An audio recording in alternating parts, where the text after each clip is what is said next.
সকল নিগম কল্পতৰু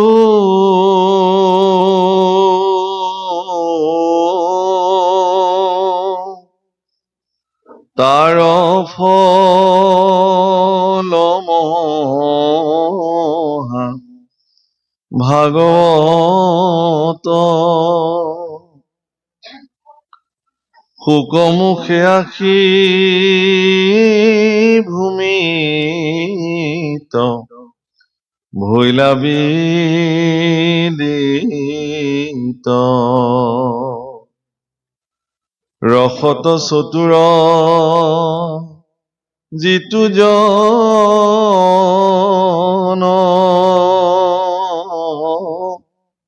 কৃষ্ণৰ চৰণে দিয়া মন পৰম সন্তোষে পিয়ুক ৰসয়মৃত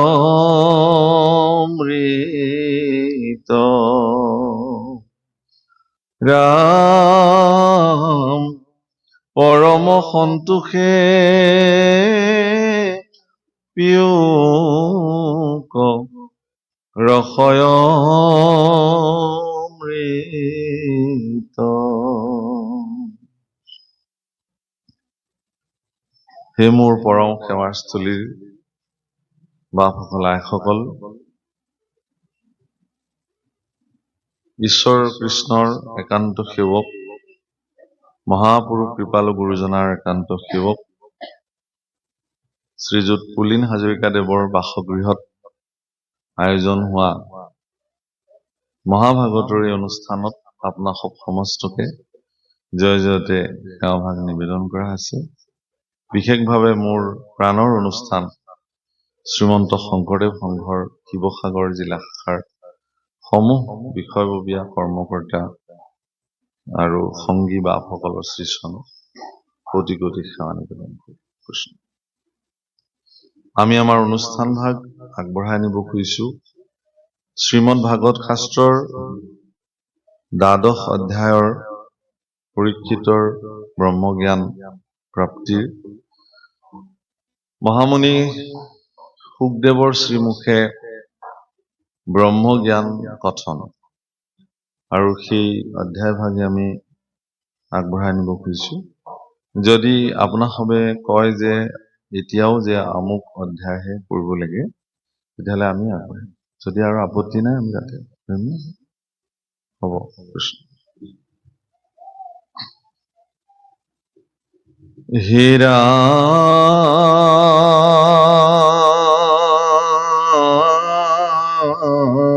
ৰাম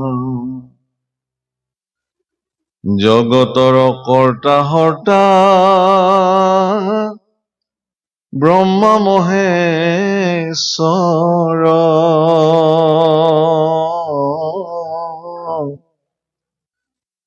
যাহাৰ অধীন দুয়ো দেৱ নিৰন্তৰ। হে ৰাম হেন ভগৱন্ত কহু নীলা মহাশয়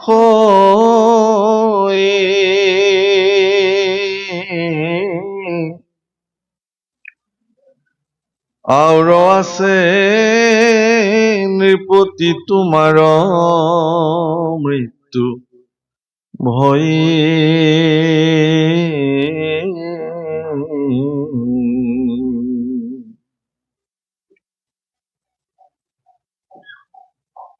আউৰ কি মৰিবা তুমি আপুনি কৃতাৰ্থ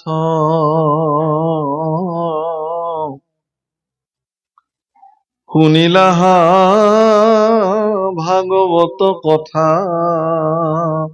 পৰমাৰ্থ। হে ৰাম ভৈলা কোটি জন্মৰ পাপ কচইছুৰ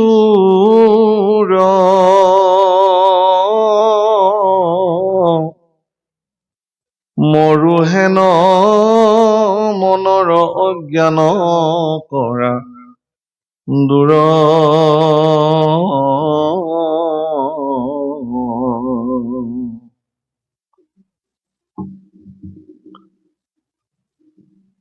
বাপসকল আইসকল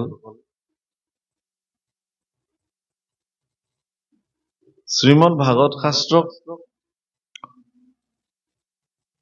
বৰিষ্ঠম সৰ্বশাস্ত্ৰাণাম এই শব্দৰে বিভূষিত কৰা হৈছে। বৰিষ্ঠম সৰ্বশাস্ত্ৰাণাম মানে পৃথিৱীত যিমান শাস্ত্ৰ আছে সকলো শাস্ত্ৰৰ ভিতৰতে ই সৰ্বশ্ৰেষ্ঠ শাস্ত্ৰ। কিহৰ কাৰণে? যে মানুহৰ মনত ভগৱন্ত বস্তুৰ প্ৰতি যি ভক্তি ভাৱনা জাগ্ৰত হ'ব লাগে, সেই ভক্তি ভাৱনাক জাগ্ৰত কৰিব পৰা ক্ষমতা শ্ৰীমদ ভাগৱত শাস্ত্ৰতে একমাত্ৰ সমাহিত হৈ আছে। প্ৰশ্ন হয়, বেদ বেদাংগ অন্য শাস্ত্ৰসমূহৰ কাম কি তেতিয়া? বেদ বেদাংগ অন্য শাস্ত্ৰসমূহে ব্ৰহ্মতত্ত্ব, জীৱতত্ত্ব, ঈশ্বৰ তত্ত্ব এই সমস্ত তত্ত্বক নিৰ্ণয় কৰিবৰ কাৰণে এই শাস্ত্ৰসমূহ সামৰ্থ্য হৈছে। কিন্তু মানুহৰ মনত ভক্তিক জাগ্ৰত কৰিবৰ কাৰণে ভাগৱত শাস্ত্ৰ যি ধৰণে সামৰ্থ্যশালী, অন্য শাস্ত্ৰ তেনেধৰণে সামৰ্থ্যশালী নহয়। ইয়াৰ মূল কাৰণ এইটোৱেই যে শ্ৰীমদ ভাগৱত শাস্ত্ৰত ভজন তত্ত্ব সন্নিৱিষ্ট হৈ আছে। মানে ভগৱন্ত পুৰুষক কি ধৰণে ভজিব পৰা যায়, ভগৱানক কি ধৰণে ভজনা কৰিলে জীৱৰ প্ৰতি ভগৱান সৰ্বতো সন্তুষ্টি হয়, সেই কথা ভাগৱত শাস্ত্ৰত সন্নিৱিষ্ট হৈ আছে। আৰু ভগৱানক ভজিবৰ কাৰণে অত্যন্ত সহজ সৰল ব্যৱস্থাসমূহ ভাগৱত শাস্ত্ৰৰ দ্বাৰা নিৰ্ণিত কৰা হৈছে। আজি আপোনালোকে দ্বাদশ স্কন্ধৰ শেষৰ ফালে ব্ৰহ্মজ্ঞান কথনত দেখিলে যে মহামুনি শুকদেৱে পৰীক্ষিতৰ প্ৰতি কেইটামান প্ৰশ্ন নিবেদন কৰিছে। দৰাচলতে শ্ৰীমদ ভাগৱত শাস্ত্ৰও পৰীক্ষিতৰ প্ৰশ্নৰ ওপৰতে প্ৰাৰম্ভ হৈছিল আৰু শুকদেৱৰ প্ৰশ্নত ভাগৱত সামৰণি পৰিছিল। মহাৰাজ পৰীক্ষিতৰ সৰ্বশ্ৰেষ্ঠ প্ৰশ্নটো আছিল, বিশ্ব ব্ৰহ্মাণ্ডত এনেকুৱা প্ৰশ্ন আজিলৈকে কোনো দ্বিতীয়গৰাকী ব্যক্তিয়ে কৰিব পৰা নাই। নিৰ্গুণবাদী মহামুনি শ্ৰী শুকদেৱ মহন্তৰ প্ৰতি মহাৰাজ পৰীক্ষিতে এটি প্ৰশ্ন নিবেদন কৰিছিল, ম্ৰিয়মাণস্য কিম কাৰ্যম, মৃত্যুমুখী লোকৰ কি কাম? বাছ ইমানে। ম্ৰিয়মান লোকৰ কি কাম? অৰ্থাৎ যিজন ব্যক্তি মৃত্যুৰ সন্মুখী হৈ আছে তেওঁৰ কাৰণে কৰিবলগীয়া কাম কি? এই প্ৰশ্নৰ উত্তৰ দিবলৈ যাওঁতে অন্যান্য ঋষিসকলে মহাৰাজ পৰীক্ষিতক বিভিন্ন মাৰ্গ প্ৰদৰ্শন কৰিছিল। আৰু সেই মাৰ্গসমূহ কিন্তু ঋষিসকলে এনেই ওপৰতে প্ৰদৰ্শন কৰা নাছিলে। সম্পূৰ্ণ শাস্ত্ৰগত যুক্তিৰ ভিত্তিতে তেওঁলোকে আগবঢ়াইছিল যে আপুনি হোম যজ্ঞ কৰক, আপুনি তীৰ্থস্নান কৰক, আপুনি দান কৰক, আপুনি হোম ব্ৰত আদি সম্পাদন কৰক। তো মহাৰাজ পৰীক্ষিতৰ মনলে এটি সংশয় উপজিলে যে যদি একেই বেদ হয় আৰু সেই বেদৰ সিদ্ধান্তৰ দ্বাৰাই যদি এই ঋষিসকল পোষিত হৈ আছে, তেতিয়াহ'লে এই সকলো ঋষিৰ মনত এনেকুৱা ভিন্ন ভিন্ন প্ৰশ্ন সমিধান কেনেকে নিৰ্গত হ'ব? এই একেই প্ৰশ্ন কিন্তু উদ্ধৱেও ভগৱানলৈ একাদশ স্কন্ধত কৰিছে। একে বেদ বাক্য কিয় ভৈলা মতি ভেদ, কিংকৰৰ কেশৱ সংশয় কৰা ছেদ। একেই যদি বেদ হয় তেতিয়াহ'লে বেদৰ সিদ্ধান্ত ভিন্ন কেনেকে হ'ব পাৰিলে? মহাৰাজ পৰীক্ষিত যিহেতু এগৰাকী অত্যন্ত বিচক্ষণ বুদ্ধিসম্পন্ন ৰজা আছিলে, প্ৰজাবৎসল ৰজা আছিলে, তাতকে ডাঙৰ কথাটো হ'ল কি যে তেওঁ যুধিষ্ঠিৰৰ উত্তৰসূৰী, অৰ্থাৎ যাৰ পূৰ্বপুৰুষসকল কৃষ্ণ ভক্তপৰায়ণ একনিষ্ঠ সেৱক আছিলে, যুধিষ্ঠিৰ, ভীম, অৰ্জুনৰ তেওঁ যিহেতু নাতি, এতেকে মহাৰাজ পৰীক্ষিতে তেওঁ কোনটো ৰাস্তা নিৰ্ণয় কৰি ল'ব তাৰ কাৰণে তেওঁ আৰু 3টা উপপ্ৰশ্ন নিবেদন কৰিলে শুকদেৱৰ প্ৰতি, যে হে গুৰুদেৱ, যদি মই এই ৰাস্তাসমূহ এখেতলোকে দেখুওৱা এই ৰাস্তাসমূহ যদি মই গ্ৰহণ কৰো, ইয়াৰে কোনটো ৰাস্তা গ্ৰহণ কৰিলে মোৰ ঋষি সাপ ব্যৰ্থ হ'ব? 1। 2 প্ৰশ্নটো আছিল কি যে মই শুনিছিলো যে তক্ষকৰ দংশনত সমগ্ৰ শৰীৰ বিষ যন্ত্ৰণাত ছটফটাই মৰিব লাগে, গতিকে তক্ষকৰ বিষ যন্ত্ৰণাৰ পৰা মুক্ত হোৱাৰ ৰাস্তা কোনটো? আৰু 3 নম্বৰ প্ৰশ্নটো এটা অদ্ভুত প্ৰশ্ন আছিলে। সেই প্ৰশ্নত তেওঁ কৈছে কি যে মৃত্যু সময়ত মই তক্ষকডাল নেদেখাকে মৰিব পৰা যাব নে নাই? বাকী প্ৰশ্নকেইটা ঠিকে আছে। শেষৰ প্ৰশ্নটোত সকলো ঋষিৰ মনলৈ সংশয় আহিলে যে তক্ষক এডাল দেখি দেখি মৰা আৰু নেদেখি মৰাৰ মাজত পাৰ্থক্য কি? মহাৰাজ পৰীক্ষিতৰ উত্তৰ আছিল যে যিহেতু জ্বৰ ভৰতে মৃত্যুৰ সময়ত এটি হৰিণৰ কথা ভাবি ভাবি মৰিলে কাৰণে পৰৱৰ্তী জন্ম তেওঁৰ হৰিণ জন্ম প্ৰাপ্ত হ'ল। আৰু আমি যদি এডাল তক্ষক দেখি দেখি মৰো তেতিয়াহ'লে ইয়াৰ পিছৰ জন্ম তক্ষকে হ'ব লাগিব, সাপ সৰ্প যোনি প্ৰাপ্ত হ'ব লাগিব। এইহেন মনুষ্য জন্ম প্ৰাপ্তিৰ পিছতো মই যদি আকৌ ইতৰ প্ৰাণীলে জন্ম ল'বই লাগে, তেতিয়াহ'লে দেখোন মনুষ্য জন্ম ধৰাৰ কোনো সাৰ্থকতাই নাথাকে। আৰু পৰীক্ষিতৰ এই সমিধানত শুকদেৱে দেখিলে যে মই মোৰ পাত্ৰটো পাই গলো ইমান দিনে বিচাৰি। প্ৰভুসকল, ভাগৱত শাস্ত্ৰ প্ৰদান কৰিবৰ কাৰণে ভাগৱত শাস্ত্ৰ কাৰোবাৰ আগত কবলৈ হলে কওঁতাজনো পাত্ৰ আৰু শুনোতাজনো পাত্ৰ হব লাগে। মুখ কৰাই দিব। পাত্ৰ শব্দৰ অৰ্থ ইয়াতে কি নিষ্পন্ন হৈছে? আমাৰ পাত্ৰ শব্দৰ অৰ্থ ইয়াত যোগ্যতাৰ মাপকাঠি বুজাইছে। পাত্ৰতা তেওঁৰ আছে নে নাই? পদাধিকাৰ হব পৰাৰ পাত্ৰতা তেওঁৰ আছে নে নাই? প্ৰধান সম্পাদক হবলৈ পাত্ৰতা আছে নে নাই? প্ৰাথমিকৰ সম্পাদক হবলৈ তেওঁৰ পাত্ৰতা আছে নে নাই? মুখ্যমন্ত্ৰী হবলৈ তেওঁৰ পাত্ৰতা আছে নে নাই? ৰাষ্ট্ৰপতি হবলৈ তেওঁৰ পাত্ৰতা আছে নে নাই? ব্ৰহ্মা হবলৈ তেওঁৰ পাত্ৰতা আছে নে নাই? ইন্দ্ৰ হবলৈ তেওঁৰ পাত্ৰতা আছে নে নাই? এই পাত্ৰতাটো যোগ্যতাৰ বিচাৰৰ মাপকাঠি, আৰু সেইটো সজ্জনসকলে নিৰ্ণয় কৰে।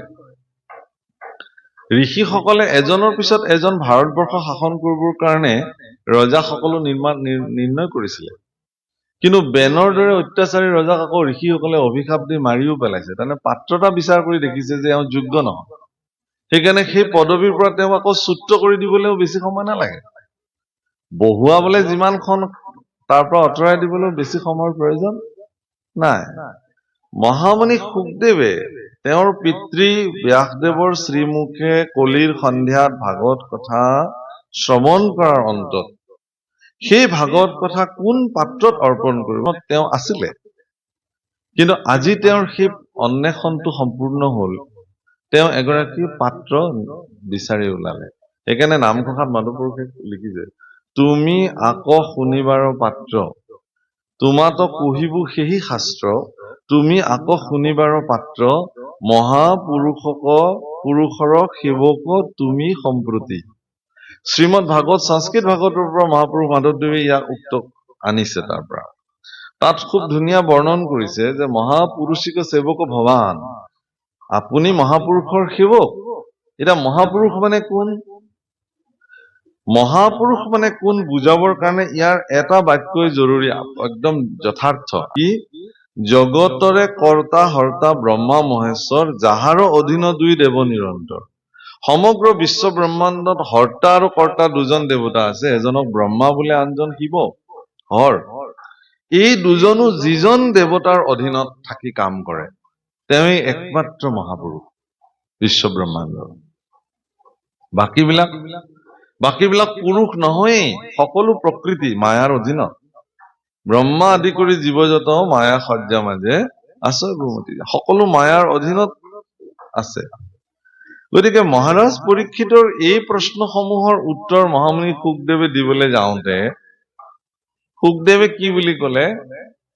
একে আষাৰে কলে যে তুমি শ্ৰৱণ কীৰ্তন কৰিব লাগিব ভাগৱত কথা। বোলে হ'ব এইখিনিয়ে? বোলে এইখিনি। কিয় কৰিব লাগিব মই শ্ৰৱণ কীৰ্তন? যে তুমি কলিৰ যুগৰ প্ৰথম গৰাকী শাসক, ৰজা। যুগ ধৰ্ম অনুযায়ী যিহেতু কলিৰ যুগত শ্ৰৱণ কীৰ্তনকে শ্ৰেষ্ঠত্ব দিয়া হৈছে, এতেকে তুমি কলিৰ যুগৰ প্ৰথম গৰাকী ৰজা হিচাপে তুমি শ্ৰৱণ কীৰ্তনে সম্পাদিত কৰিব লাগিব। গুৰুদেৱ শ্ৰৱণ কীৰ্তন কৰিলে মোৰ ঋষি খাপটো ব্যৰ্থ হবনে নাই? আকৌ এটা প্ৰশ্ন। নহয়, ব্ৰহ্ম ঋষিৰ শ্ৰীমুখে ওলোৱা বাণী আজিলৈকে নিষ্ফল হোৱা নাই, এভাগো নহয়। তেতিয়াহ'লে বিষয় যন্ত্ৰণা? বোলে তক্ষকে যদি তোমাক দংশন কৰে তুমি বিষয় যন্ত্ৰণা পাবা, আৰু যদি তোমাৰ শৰীৰটোক দংশন কৰে তেতিয়াহ'লে তুমি এই বিষয় যন্ত্ৰণা নোপোৱা। তক্ষকডাল নেদেখাকে মৰিব পৰা যাব নাই? যদি তক্ষকে তোমাৰ শৰীৰটোক দংশন কৰাৰ আগতেই তুমি যদি তোমাৰ শৰীৰৰ পৰা তুমি তোমাক পৃথক কৰিব পাৰা, তেতিয়াহ'লেতো দেখাৰ প্ৰশ্নই নাই। তাৰমানে গুৰুদেৱ মই বেলেগ আৰু মোৰ শৰীৰটো বেলেগ নেকি? তুমি বেলেগ, তোমাৰ শৰীৰটো বেলেগ। এই যে তুমি বেলেগ, তোমাৰ শৰীৰ বেলেগ, এই তত্ত্বটো ভেদ কৰিবৰ কাৰণে প্ৰথম স্কন্ধৰ পৰা দ্বাদশ পৰ্যন্তে কহিলা ৰাজাত মহা মুনীন্দ্ৰ মহন্তে সমগ্ৰ ভাগৱত শাস্ত্ৰত এটা তত্ত্বই নিৰূপণ হৈছে, সেইটো হল কি যে মই বেলেগ, মোৰ শৰীৰটো বেলেগ। এই তত্ত্বভেদ যিদিনাখন এটা জীৱৰ জীৱনত সম্পাদিত হয়, এই তত্ত্বভেদ যিদিনাখন এজন জীৱনত প্ৰাপ্তি হয়, সিদিনাখন তেওঁ সমগ্ৰ জগতৰ হৰ্তা কৰ্তা ব্ৰহ্ম মহেশ্বৰ, যাৰ অধীনত পৰম ঈশ্বৰ পৰম পুৰুষ ভগৱান শ্ৰী নাৰায়ণ শ্ৰীকৃষ্ণ, যাক যি বুলি কয় আপুনি, গোবিন্দ, যি নামেৰে নামাতক কিয়, তেওঁৰ ব্যতিৰেকে কোনো চৈতন্য নহয় জগতত, সকলো জড়। তেওঁৱে সমস্ত জগত পৰিচালিত কৰিছে, যাৰ অধীন হৈ আমি তেওঁৰ চৰণত কায় বাক্য মনে সমৰ্পিত হৈ জীৱন অতিবাহিত কৰিব লাগে, এই কথাটোক তেওঁ সিদিনাখন বুজিব, উপলব্ধি। আৰু আজি কিন্তু তাৰেই ব্যৱস্থা একদম শেষত প্ৰভুসকল ভাগৱত প্ৰাৰম্ভণিতে সংস্কৃত শ্লোক 3 জনা আনিছে, আমাৰ অসমীয়া ভাগৱতলৈও তাক সন্নিৱিষ্ট কৰিছে। তাত মানে বৰ ধুনীয়াকে কৈছে, শেষৰ ফালে 3 নম্বৰ শ্লোকৰ শেষত, নিগম কল্পতৰুৰ গলিতম ফলম সুক মুখা দ্ৰৱ সংযুক্তম পিবত ভাগৱতম ৰসম আলয়ম মুহুৰুহু ৰসিকা ভুবিভাৱকা। যে সুক মানে আচলতে ভাটৌ চৰাই, সংস্কৃতত সুক ভাটৌ চৰাই। ইয়াত কিন্তু সুক ব্যাসদেৱৰ পুত্ৰ, ব্যাসনন্দন মহামুনি সুক কৈছে যে সুক চৰায়ে বৃক্ষৰ আটাইতকৈ ৰসযুক্ত আৰু সোৱাদৰ যিটো মিঠা ফল, তাতেহে মুখ থয়, বাকী ফলত মুখ নিদিয়ে। সেইকাৰণে বহুত মানুহে কথাটো উল্টাকে কয় যে ভাটৌ চৰাই কামুৰি এক কামোৰ মৰাৰ লগে লগে ফলটো সৰি পৰে, একদম পৰিপক্ক ফলটোতহে তেওঁ খায়। আৰু তেতিয়া মানুহে ভাটৌ চৰাই পেলাই দিয়া ফলটো খাই পেলাই কয় যে এইটো ভাটৌ চৰাইৰ মুখত এনেকুৱা অমৃত থাকে, তেওঁ যিটো ফলতে মুখ দিয়ে সেই ফলটো মিঠা হয়। দৰাচলতে সেইটো নহয়। ভাটৌ চৰাইৰ মুখত অমৃত নাই। ভাটৌ চৰাইয়ে নিৰ্ণয় কৰিব জানে কোনটো ফলত মিঠা আছে। সমস্ত হেজাৰ হেজাৰ ঋষিসকলৰ মাজত নিৰ্গুণবাদী মহামুনি শুকদেৱে নিৰ্ণয় কৰিব জানিছিল যে কোন ভাগ শাস্ত্ৰ আটাইতকৈ ৰসযুক্ত। সেইকাৰণে তেওঁ নিৰ্ণয় কৰি উলিয়ালে যে ভাগৱত শাস্ত্ৰই একমাত্ৰ শাস্ত্ৰ য'ত ভগৱন্ত পুৰুষৰ ওচৰত কেনেকে জীৱ এটা সমৰ্পিত হব লাগে, কেনেকে কায় বাক্য মন স্থিৰ কৰি ভগৱন্ত দুখানি অভয় চৰণত নিজকে সমৰ্পিত কৰি শৰণাপন্ন হৈ জীৱন ধন্য কৰিব লাগে, এই কথা এই শাস্ত্ৰতে কেৱল মাত্ৰ নিৰ্ণিত হৈ আছে কাৰণে তেওঁ ভাগৱততহে মুখ চলে। সেইকাৰণে আপোনালোকে আমাৰ নামঘোষাটো মহাপুৰুষে ইয়াৰ অনুবাদ কৰিছে, মাধৱ পুৰুষে কি বুলি কৈছে যে সকলো নিগম কল্পতৰু তাৰ অবিনাশী ফল মহাভাগৱত। বহুতে কব খোজে যে শেষৰ পদত কিন্তু কি বুলি কলে, পৰম সন্তোষে পিয়ুক ৰসমৃত, ফলমৃত নহয়, তাৰমানে ৰসে পান কৰে, কিন্তু আগত ফল শব্দ ব্যৱহাৰ কৰিলে। তাৰমানে সংস্কৃত মূল শ্লোকতো তেনেকেই আছে। বহুতে আকৌ এনেকে গায় যে এইটো ফল অমৃত বুলি গায়, আচলতে পিছৰ লাইনটো ফল অমৃত হব নোৱাৰে, এইটো ৰসমৃতে হব। নিগম কল্পতৰুৰ গলিতম ফলম, তাত ফল শব্দ আছে প্ৰথমতে। শুক মুখত দ্ৰৱ সংযুক্তম, শুক মুখৰ দ্বাৰা অমৃত দ্ৰৱ সংযুক্ত হোৱাৰ লগে লগে সি অমৃত ধাৰালে ৰূপান্তৰ হৈ গল। তাৰমানে যদিও ভাগৱতক প্ৰতীকী অৰ্থত ফল বুলি কৈছে, এই ফল কিন্তু বিস্তাৰিত হব পৰা ফল। সেইকাৰণে তাক কি বুলি কলে যে শুকদেৱৰ শ্ৰীমুখে ভাগৱত কথা পৰীক্ষিত কোৱাৰ লগে লগে ই অমৃত ধাৰা সদৃশ সমগ্ৰ পৃথিৱীৰ মনুষ্য কুললৈকে পৰিব্যাপ্ত হৈ গল। ইয়াৰ আগলৈকে কিন্তু ভাগৱত এই ধৰণে মনুষ্যৰ হৃদয়ে হৃদয়ে মস্তিষ্কে মস্তিষ্কে অমৃত ধাৰা ৰূপে প্ৰবাহিত হোৱা নাছিল, হোৱাৰ সুযোগ নাছিল।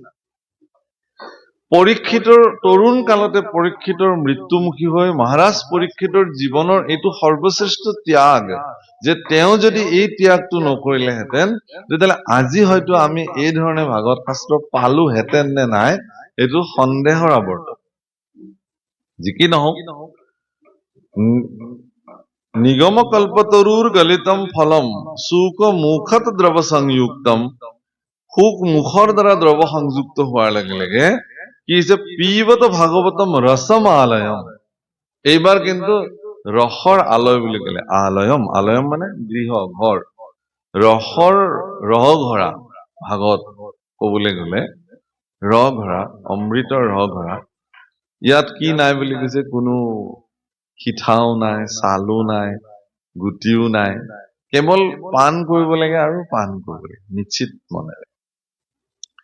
সেইকাৰণে যিহেতু মহাৰাজ পৰীক্ষিতে এই প্ৰশ্নসমূহৰ দ্বাৰা ভাগৱত শাস্ত্ৰ নিৰূপণ কৰিলে, বা ভাগৱত শাস্ত্ৰ শুনাৰ কাৰণে তেওঁ নিজক প্ৰস্তুত কৰিলে, ভাগৱত শাস্ত্ৰ পৰীক্ষিতে বিচৰা ধৰণৰ উত্তৰসমূহ প্ৰদান কৰাৰ অন্তত শুকদেৱে মহাৰাজ পৰীক্ষিতলৈ প্ৰশ্ন কৰিছে। কি কৰিছে যে তুমি হেন ভগৱন্তক শুনিলা মহাশয়। মন কৰিব, মহাপুৰুষৰ বাক্যৰ ইমান জোৰদাৰ, গুৰুজনাৰ বাক্যৰ শব্দৰ গাঁথনিৰ ইমান শক্তিশালী প্ৰভাৱ, যে ইয়াত ভাগৱত শুনা শব্দ ব্যৱহাৰ কৰা নাই, যে হে পৰীক্ষিত তুমিতো ভাগৱত শুনিলা বুলি কোৱা নাই। হেন ভগৱন্তক শুনিলা মহাশয়, অৰ্থাৎ ভাগৱত শাস্ত্ৰই যে স্বয়ং ভগৱান, এই কথাটো এটা বাক্যত নিৰূপণ কৰি দেখুৱাইছে। তুমি ভাগৱত শুনিলা এই বুলি কোৱা নাই, তুমি ভগৱন্তক শুনিলা। কোনজনা ভগৱন্তৰ কথা শুনিলা? যিজন ভগৱন্ত ব্ৰহ্মাদি দেৱতা সকলকো নিয়ন্ত্ৰিত কৰে, সেইজনা ভগৱন্তক তুমি শুনিলা। আৰু আছে নৃপতি তোমাৰো মৃত্যু ভয়, ইয়াৰ পিছতো আৰু তোমাৰ মৃত্যু ভয় আছেই নে? আচলতে এই প্ৰশ্নটো মহাৰাজ পৰীক্ষিতলৈ সুধিছে নে ইয়াৰ অন্য তাৎপৰ্য দেখুৱাব খুজিছে? ইয়াৰ অন্য যিটো আচল তাৎপৰ্য সেইটো হল কি, যে একান্ত চিত্তে ভাগৱত শ্ৰৱণ কৰাৰ পিছত কোনো ব্যক্তিৰ মৃত্যু ভয় থাকিবই নোৱাৰে, মৃত্যুলে তেওঁ আৰু ভয় কৰিব নোৱাৰে। এতিয়া আপোনালোকে মোক সুধিব পাৰে যে মৃত্যুলে ভয় কৰা আৰু নকৰাৰ মাজত পাৰ্থক্য কি? মহাপুৰুষ মাধৱদেৱে নামঘোষা ৰচনা কৰিছে। আমাৰ নামনিৰ ফালে আমি এইবিলাকক যুগল কীৰ্তন কৰি গাওঁ, 24 যুগল, 48 পটল, গোটেই নামঘোষা, নামচন্দ্ৰ, শৰণচন্দ্ৰ আমি প্ৰসংগ কৰি গাওঁ। এইটো আমাৰ নামনি অসমৰ পৰম্পৰা। পালনামত আমি সেইটো গাওঁ। উজনিৰ ফালে এতিয়ালৈকে প্ৰভাৱ নাই। আৰু আচৰিত পাব আপোনালোকে, সমগ্ৰ নামচন্দ্ৰ শৰণচন্দ্ৰ আমাৰ যিসকলে গায় তেওঁলোকে কণ্ঠস্থ গায়, কোনো কিতাপ চাবলগীয়া নাই। 48 পটল, পটল শব্দৰ অৰ্থ মানে য'ত আৰম্ভ কৰিব বিলম্বিতত আৰু য'ত ঘোষণি হব সেই এক পটল বোলে। তেনেকুৱা এক পটল নামচন্দ্ৰ, এক পটল শৰণচন্দ্ৰ, এক যুগল বোলে, মানে এযোৰ হল। এনেকে 24টা যুগল নামঘোষাত মহাপুৰুষ মাধৱদেৱে বৰ্ণনা কৰিছে। আৰু সেয়া গাওঁ, তাত খুব ধুনীয়াকে আমি গাওঁ, আত্যন্তিক সুখ তজু পদ সেৱা, হৰি হৰি হৰি হৰিয়ে সেৱা পৰি হৰি শিশুষে ভৈলো বঞ্চিত। সমগ্ৰ ভাগৱত শাস্ত্ৰত আত্যন্তিক সুখৰ সন্দৰ্ভত বৰ্ণন হৈছে খুব কৌশলগতভাৱে, একদম প্ৰথম স্কন্ধৰ পৰা আপুনি মন কৰিলে পাব। কিন্তু তথাপিও মানুহৰ মানস পটত আত্যন্তিক সুখ সম্পৰ্কে জাগ্ৰত কৰিবৰ কাৰণে নিমী নৱসিদ্ধ সংবাদ বুলি মহাপুৰুষে যি মানে পদ ভাগিলে,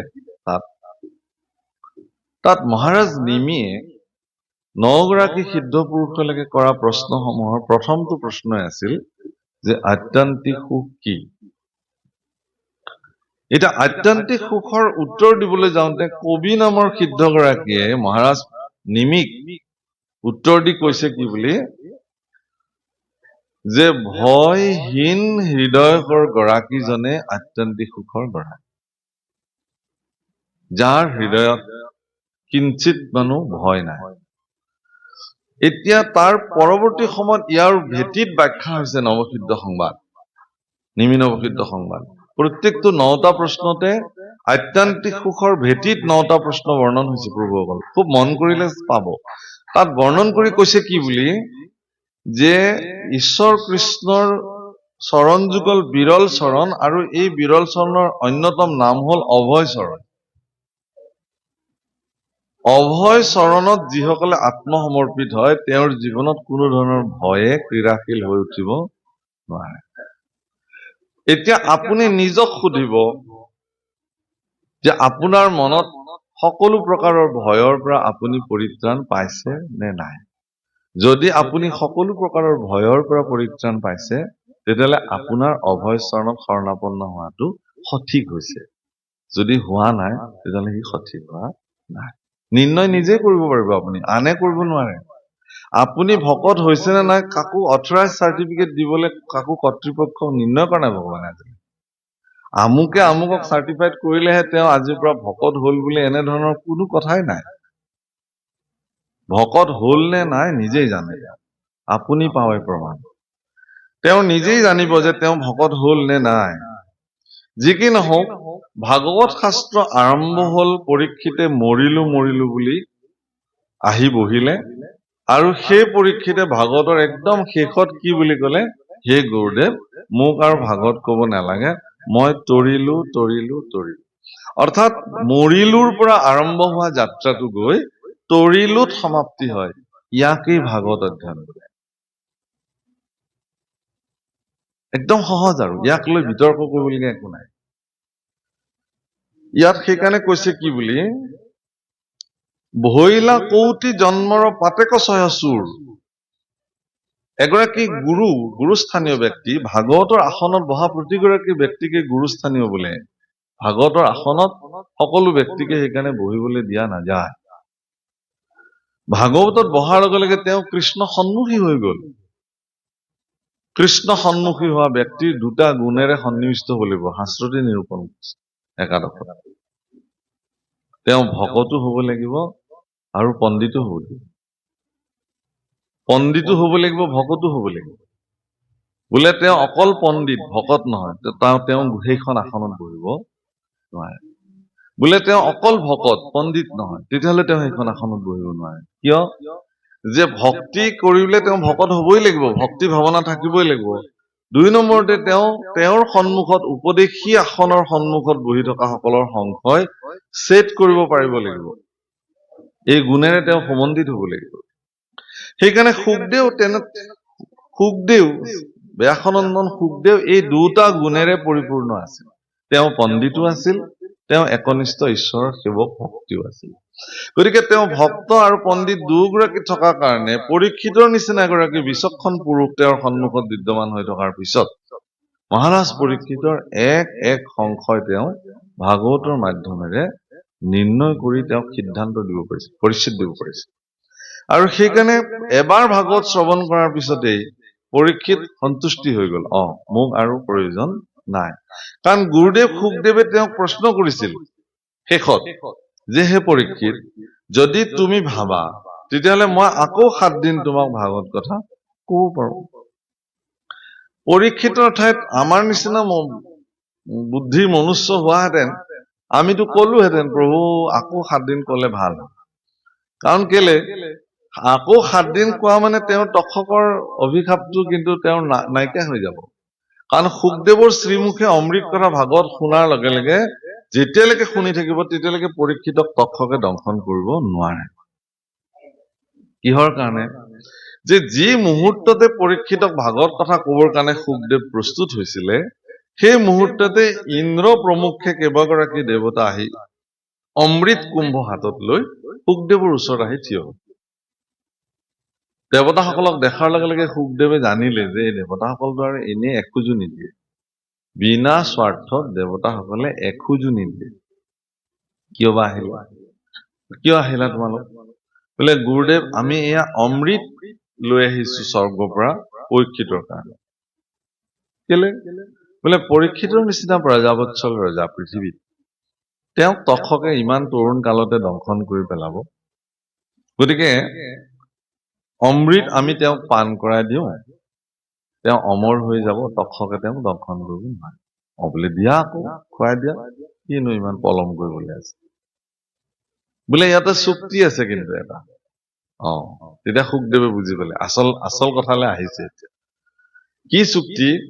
যে আমি এই অমৃত পৰীক্ষিতক দিম, কিন্তু আপুনি যি অমৃত পৰীক্ষিতক পান কৰাব ওলাইছে সেই অমৃত স্বৰ্গত গৈ আমাক পান কৰাব।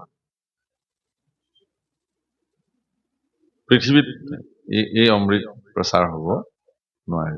কাৰণ তেওঁলোকে জানে যে ভাগৱত অমৃত পৃথিৱীত প্ৰচাৰ হোৱাৰ লগে লগে ক্ষুদ্ৰ দেৱতাসকলে মনুষ্যৰ পৰা যিটো ধৰণে মান্যতা প্ৰাপ্ত হৈ আছিল সেই মান্যতাটো তেওঁলোকৰ আৰু প্ৰাপ্তি কোনো কাৰণতে নহব। গতিকে নিজৰ আসনক সুৰক্ষিত কৰিবৰ কাৰণে, নিজৰ চৰ্চটো ক্লিয়াৰ কৰি ৰাখিবৰ কাৰণে তেওঁলোকে এইটো সিমানতে নস্যাৎ কৰিবৰ কাৰণে যত্ন কৰিছিল। সেইকাৰণে কি কৰিলে, পৰীক্ষিতক সুখদেৱে কৈছিল যে পৰীক্ষিতক সেই অমৃতৰ প্ৰয়োজন আছে নে নাই পৰীক্ষিতক সুধি লোৱা। পৰীক্ষিতে স্পষ্ট কৰিছিল যে মোক এইবোৰ অমৃতৰ প্ৰয়োজন নাই। গুৰুদেৱ শুকৰ শ্ৰীমুখে যি ভাগৱত অমৃত প্ৰকাশিত হব সেই অমৃতহে মোক প্ৰয়োজন আছে। স্বৰ্গৰ এইবিলাক অমৃতৰ মোক আৰু প্ৰয়োজন নাই। তাৰমানে স্বৰ্গৰ অমৃত পান কৰিব কোনে? যাৰ বিষয় সুখ সমৃদ্ধি প্ৰাপ্তি কৰাৰ হেঁপাহেৰে ভৰপূৰ হৈ আছে জীৱন, তেওঁলোককহে লাগে। স্বৰ্গ সুখ আপুনি ক'তো স্বৰ্গত যাব নালাগে। পৃথিৱীতে এনেকুৱা জেগা আছে, আপুনি যদি এগালমান টকা কঁকালত গাঁঠি লৈ যায়, স্বৰ্গৰ সমসাময়িক সুখ আপোনাক প্ৰদান কৰাৰ জেগা পৃথিৱীতে আছে। কিন্তু মনত ৰাখিব, টকাৰ গাঁঠটো যিদিনাখন শেষ হৈ যাব সেইদিনাখন আকৌ তাৰ পৰা সেই ধৰণে আপোনাক বিদায় দিব। গতিকে সেই প্ৰাপ্তি চিৰস্থায়ী নহয়। মহাৰাজ পৰীক্ষিতলৈ গুৰুদেৱ শুকে খুব ধুনীয়াকে কৈছে, শুনিলাহা ভাগৱত কথা পৰমাৰ্থ, আউৰ কি মৰিবা তুমি আপুনি কৃতাৰ্থ। প্ৰশ্ন, এতিয়া তুমি কোৱা যে তুমি এতিয়া নিজকে মৰিম বুলি ভাবিছা নে কৃতাৰ্থ হলো বুলি ভাবিলা? এই দুটা প্ৰশ্ন। দ্বিতীয় কৈছে কি, যে যিহেতু তোমাৰ কোটি জন্মৰ পাপ সকলো চূৰ হৈ গল। কেনেকে? ভাগৱত কথা শ্ৰৱণ কৰাৰ কাৰণে। ভাগৱত কথা শ্ৰৱণ কৰিলে কোটি জন্মৰ পাপ নষ্ট হৈ যায়। মৰো হেন মনৰ অজ্ঞান কৰা দূৰ। তোমাৰ মনত তুমি যে মৰিবা এই ধাৰণাটো তুমি পৰিত্যাগ কৰা, কাৰণ তুমিতো নমৰাই। মৰিলে কোন মৰিব? তোমাৰ শৰীৰটো মৰিব, তুমি নমৰা। গতিকে তুমি মৰিবা এনে ধাৰণা তুমি পৰিত্যাগ কৰা। কিহৰ কাৰণে? এতিয়াহে আচল ব্ৰহ্মজ্ঞান প্ৰাপ্তিলৈ আহিছে। হীৰা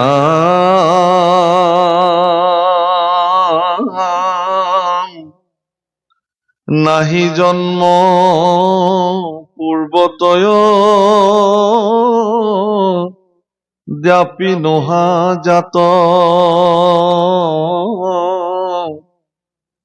অজৰয় মোৰ তুমি আত্মাকে সাক্ষাৎ। এইটো আচল জ্ঞান যে তোমাৰ আগতেও জন্ম হোৱা নাছিল আৰু এতিয়াও নহয়। তুমি মৰাও নাছিলা আৰু নমৰাও। তুমিতো অজ। মহাপুৰুষে বৰগীতত লিখিছে, এ হৰিয়ে নাহি জন্ম তোমাৰ তথাপি জন্ম ধৰা।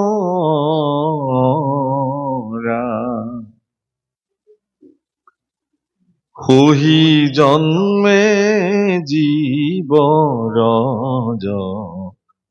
নম দূৰ কৰা। হৰি মোৰ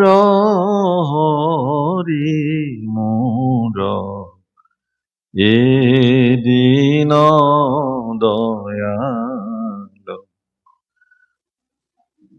কি বুলি কৈছে?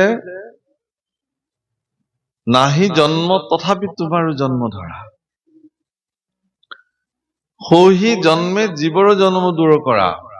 তোমাৰতো জন্ম নাই প্ৰভু, তুমি তথাপিও জন্ম ধৰা। ক'ত জন্ম ধৰিছে? দৈৱকী নন্দন কৃষ্ণ হৈ জন্ম ধৰিছে। আৰু সেই যে তুমি জন্ম ধৰিলা, দৈৱকী নন্দন কৃষ্ণ হৈ জগতলৈ আহিলা, আহি যিসমূহ লীলা তুমি জগতত সম্পাদিত কৰিলা, পুতনা বধৰ পৰা প্ৰাৰম্ভ কৰি বৈকুণ্ঠ প্ৰয়াণলৈকে, যিসমূহ এক এক লীলা, অৱশ্যে এইটোও ঠিক যে ভগৱন্ত পুৰুষৰ প্ৰতিজনা লীলাৰ অন্তৰালত তিনিটা তিনিটা পৰম সত্য নিৰূপিত হৈ গৈ আছে। এক, তেওঁ পৰিত্ৰাণায় সাধুনাম, সাধুসকলক পৰিত্ৰাণ কৰিবৰ কাৰণে, বিনাশায় দুষ্কৃতাম, দুষ্কৃতিক বিনাশ কৰিবলৈ, ধৰ্ম সংস্থাপনৰ ঠায়ে সম্ভৱামি যুগে, ধৰ্মক সংস্থাপিত কৰিবৰ কাৰণে, পুনঃ প্ৰতিষ্ঠা কৰিবলৈ ভগৱন্ত পুৰুষে বাৰে বাৰে সেইবোৰ অৱতাৰ ধাৰণ কৰে। কিন্তু কৃষ্ণ যিহেতু পূৰ্ণ অৱতাৰ ভগৱানৰ, এই পূৰ্ণ অৱতাৰত তেওঁ যিসমূহ লীলা কৰিছে সেই আটাইখিনি লীলাকে পূৰ্ণ লীলা বোলে। আধৰুৱা লীলা নহয়, পূৰ্ণ লীলা। এইবোৰ কথা আপোনালোকে ভাবিলে খুব ৰস পাব। মই এটা মাত্ৰ আপোনালোকক উৎস এভাগ দিছো। বেদস্তুতি বুলি এজনা কীৰ্তন, কীৰ্তনতো মহাপুৰুষে উল্লেখ কৰিছে, ভাগৱততো কৰিছে। ভাগৱতৰ মূল পদতো আছে বেদস্তুতি।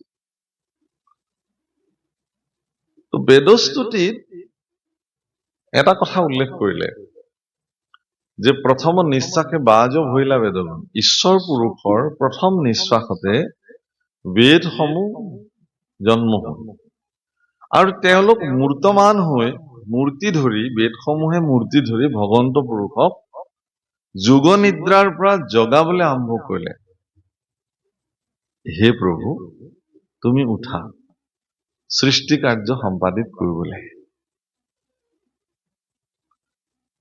বেদস্তুতিতে প্ৰশ্ন হৈছে, প্ৰভুসকল, যিহেতু ভগৱন্ত পুৰুষৰ নিশ্বাসতে বেদসমূহ পৃথিৱীলৈ আহিলে, মূৰ্তিমান হল, পৃথিৱীত অহাৰ লগে লগে তেওঁলোকতো মায়াৰ পৰৱেশত থাকিল বেদসমূহ।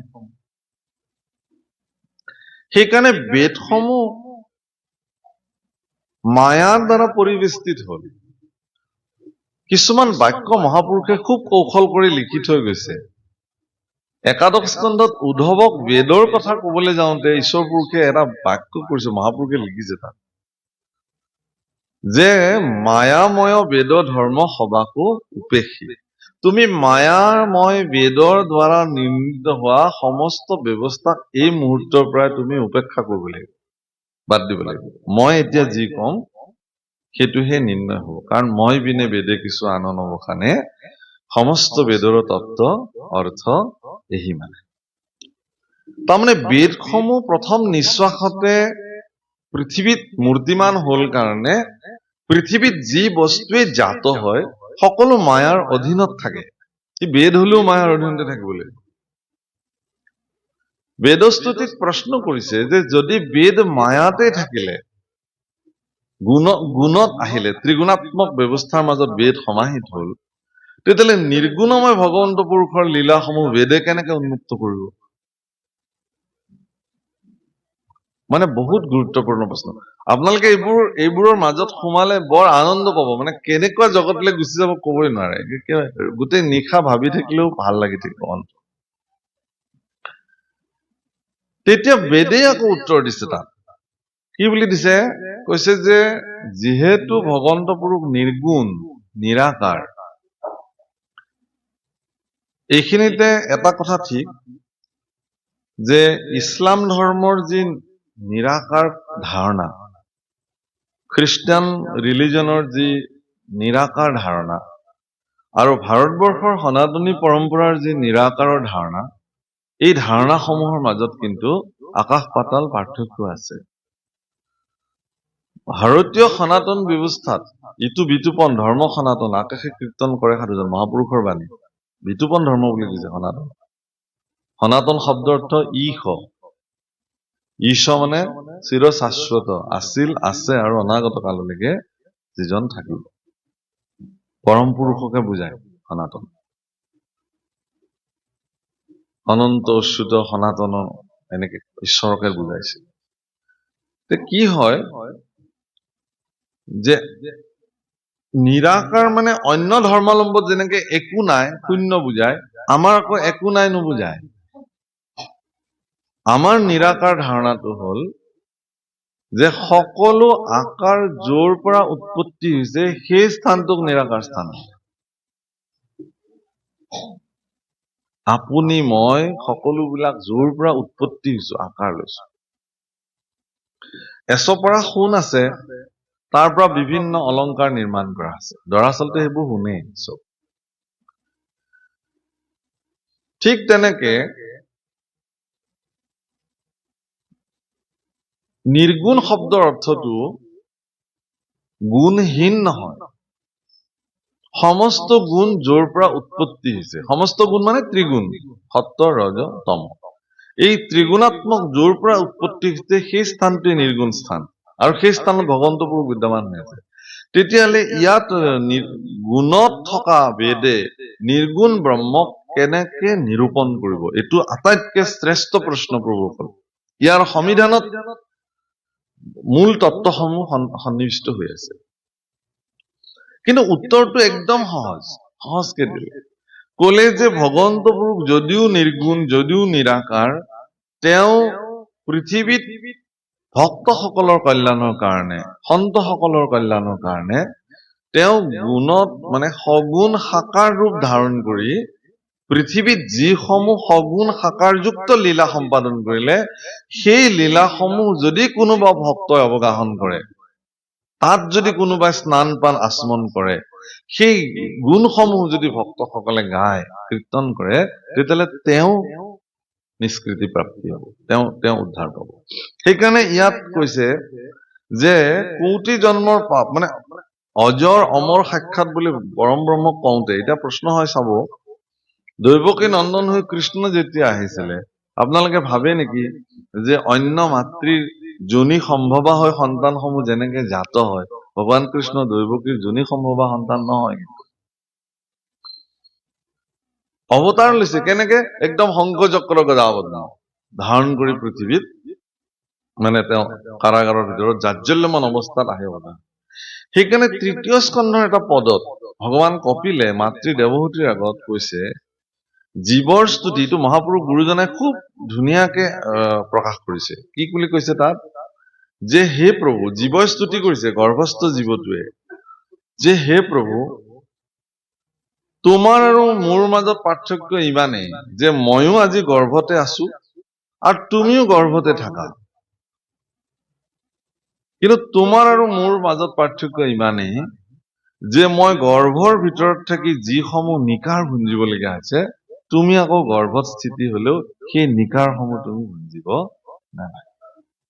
গতিকে জাজ্জল্যমান অৱস্থাত শংখযোত কৃষ্ণৰূপে দৈৱকৃত ভৈলা অৱতাৰ, শংখচক্ৰ গদা পদ্ম কৰত তোমাৰ, কীৰ্তনত মহাপুৰুষে লিখিছে না তেনেকে।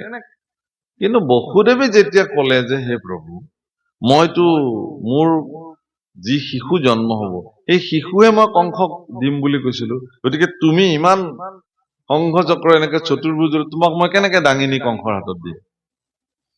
গতিকে তুমি এই কথাটো জানিহে ভৈলা শিশু ৰূপে তৈত প্ৰভু নাৰায়ণ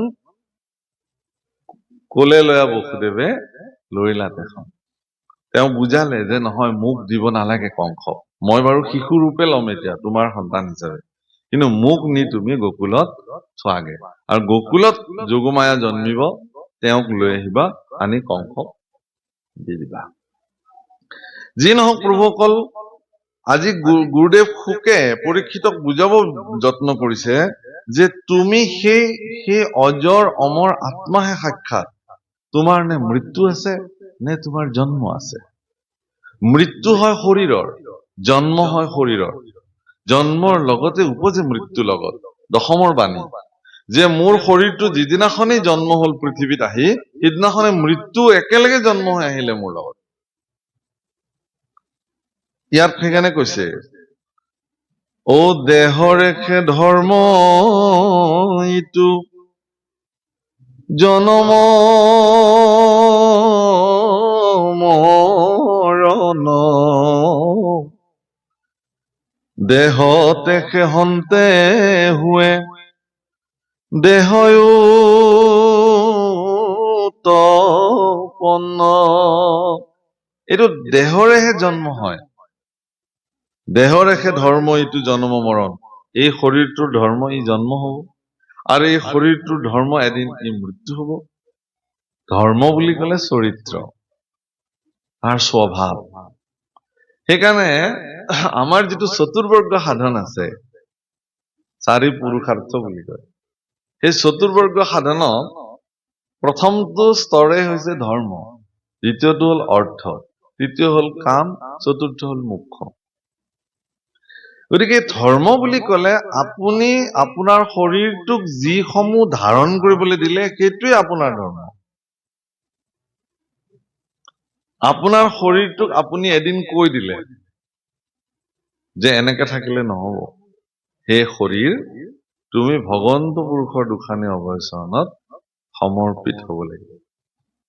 শৰীৰৰ ধৰ্ম সিদিনাখনৰ পৰা সেইটো হল, তেওঁ 24 ঘণ্টা ভগৱানৰ ওচৰত সমৰ্পিত হৈ থাকে, এইটো তেওঁৰ স্বভাৱ হৈ গল শৰীৰ। সেই শৰীৰৰ দ্বাৰা কৃত প্ৰত্যেকটো কৰ্মই ভগৱানত অৰ্পি হবলৈ আৰম্ভ কৰিলে, এইটো শৰীৰৰ ধৰ্ম নিৰূপণ হৈ গল। কিন্তু তাৰ আগলৈকে মই শৰীৰ স্বতন্ত্ৰ বুলি ভাবি আছিলো, যে মই কাৰ ওচৰত সমৰ্পিত হব লাগে, কোন আছে, ময়েতো মই। এই ভাৱনাটোক অহম মম ভাৱনা বোলে। অহম মম ভাৱনা মানে, অহম মানে মই, মম মানে মোৰ। এই শৰীৰটো মই, আৰু শৰীৰৰ লগত সম্পৰ্কিত প্ৰত্যেকটো বস্তুৱে মোৰ। এইবিলাক ঘৰ কাৰ, মোৰ। এইবোৰ মাটি কাৰ, মোৰ। গাড়ী কাৰ, মোৰ। চব মোৰ বুলি কওঁ। অৱশ্যে এইটোও ঠিক যে ব্যৱহাৰিক দিশত আপুনি তেনেকে কবই লাগিব। কিন্তু আমি বিলাকে কি বুলি কওঁ, বোলে গাড়ী কিনিলে আপুনি, প্ৰভুৱে দিলে আৰু তেওঁৰে আৰু।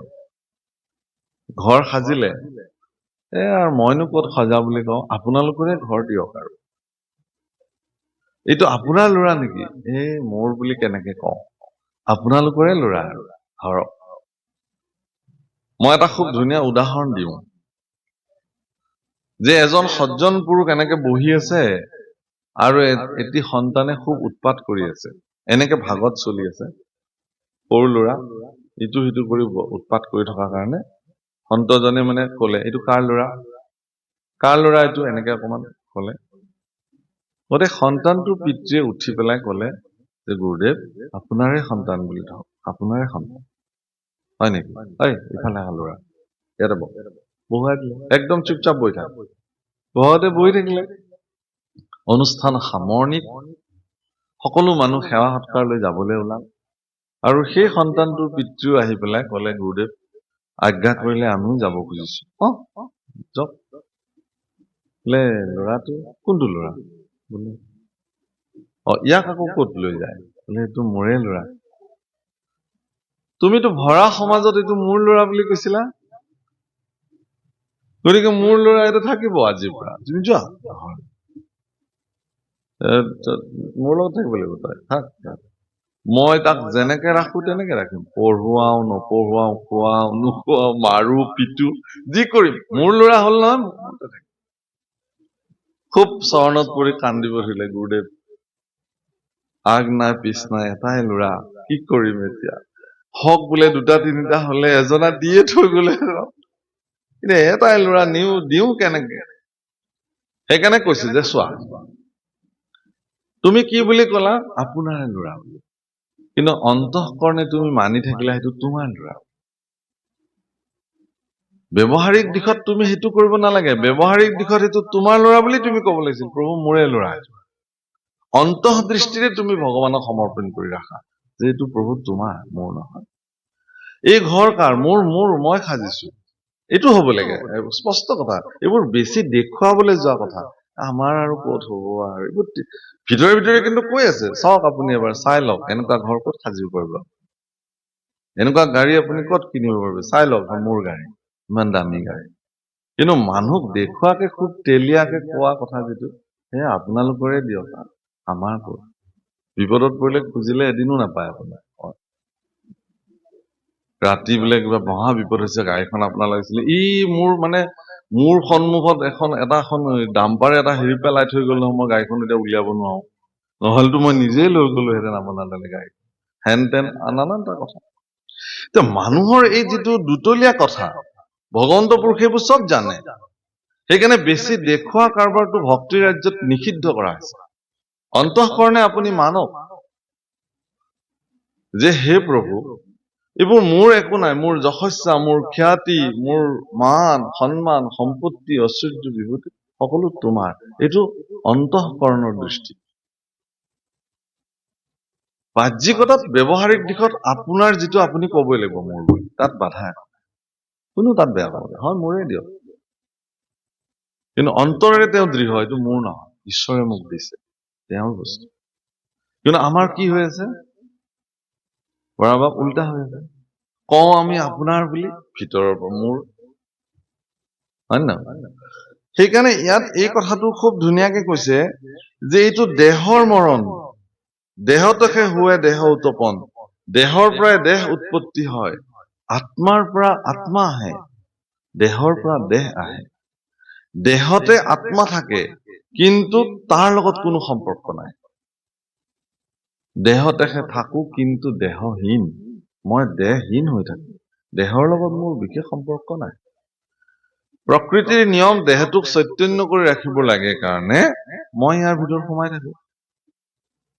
যিদিনাখন সময় হৈ যায়, জীৰ্ণানি শৰীৰানি, শৰীৰটোৰ যিদিনাখন জীৰ্ণ হৈ যায়, মানুহে যেনেকে পুৰণি চোলা ফাটি যোৱাৰ পিছত নিপিন্ধে, নতুন চোলা পিন্ধে, ময়ো নতুন চোলা পিন্ধাম। ইমান ধুনীয়াকে কৈছে। তে এতিয়া কি কৈছে, ৰাম দেহতে হে আছাহা, মাত্ৰ তুমি দেহহীন,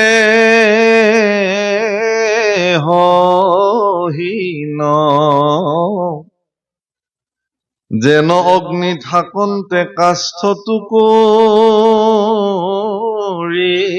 ভিন্ন। অকল কাষ্ঠ বুলি নহয় প্ৰভু, আপোনাৰ সন্মুখত যিমান বস্তু দেখিছে চবৰ ভিতৰতে অগ্নি সমাহিত হৈ আছে। কিন্তু সি প্ৰকট হোৱা নাই। কিয়? যে সি প্ৰকট হবৰ কাৰণে তেনেকুৱা দাবানল অগ্নিৰ সংস্পৰ্শলৈ সি আহিব লাগিব, তেতিয়া সি প্ৰকট হৈ যাব। চব জ্বলিবলৈ আৰম্ভ কৰিব একমূৰৰ পৰা। ইমান ৰস আৰু ৰক্তেৰে পৰিপূৰ্ণ শৰীৰটো এদিন অগ্নি কি কৰি পেলাই ছাই কৰি পেলাই। সেইদিনাখনতো তেওঁ নিৰ্জীৱ হৈ যায়, জীৱহীন হৈ যায়, ৰসহীন হৈ যায়। মানে ৰস বুলি কলে আমি বাস্তৱিক জগতত যিটো ৰস ভাবো সেইটো ৰস নহয়, সেইবিলাক নিৰসেই চব। বুলি কলে ভগৱানেই স্বয়ং ৰস। তেতিয়াহলে আমি বিলাক নিৰস, তেওঁৱেই জীৱ, আমি নিৰ্জীৱ। তেওঁৱেই একমাত্ৰ পদাৰ্থ, আমি বিলাক অপদাৰ্থ। তেওঁৱেই একমাত্ৰ বস্তু, আমি বিলাক অবস্তু। সেইকাৰণে গুৰুজনে বস্তু প্ৰকাশ কৰিছে কীৰ্তনত, মানে নামঘোষাত 3 বাৰ কৰিছে বস্তু প্ৰকাশ। বস্তু প্ৰকাশৰ জৰিয়তে তেওঁ ঈশ্বৰক বস্তু বুলি কৈছে, গুৰুক বস্তু বুলি কৈছে, নামক বস্তু বুলি কৈছে, ভকতক বস্তু বুলি কৈছে। এই 4 বস্তু। বাকীবিলাকৰ কাম নাই, অবস্তু। ৰাসক ক্ৰীড়াত, এতিয়া ৰাসৰ বাতাবৰণ চলি আছে, ৰাসক ক্ৰীড়াত ভগৱন্ত পুৰুষক কি বুলি শব্দ অভিহিত, ৰাসৰ গোটেই সংস্কৃত ৰাস পঞ্চাধ্যায় ভাগৱতত খুব নিৰ্ণায়ক পদটো কৈছে কি বুলি, ৰসৈ বৈশ, অৰ্থাৎ ৰসহ এব সহ। একেলগে ৰসৈ বৈশ হৈছে।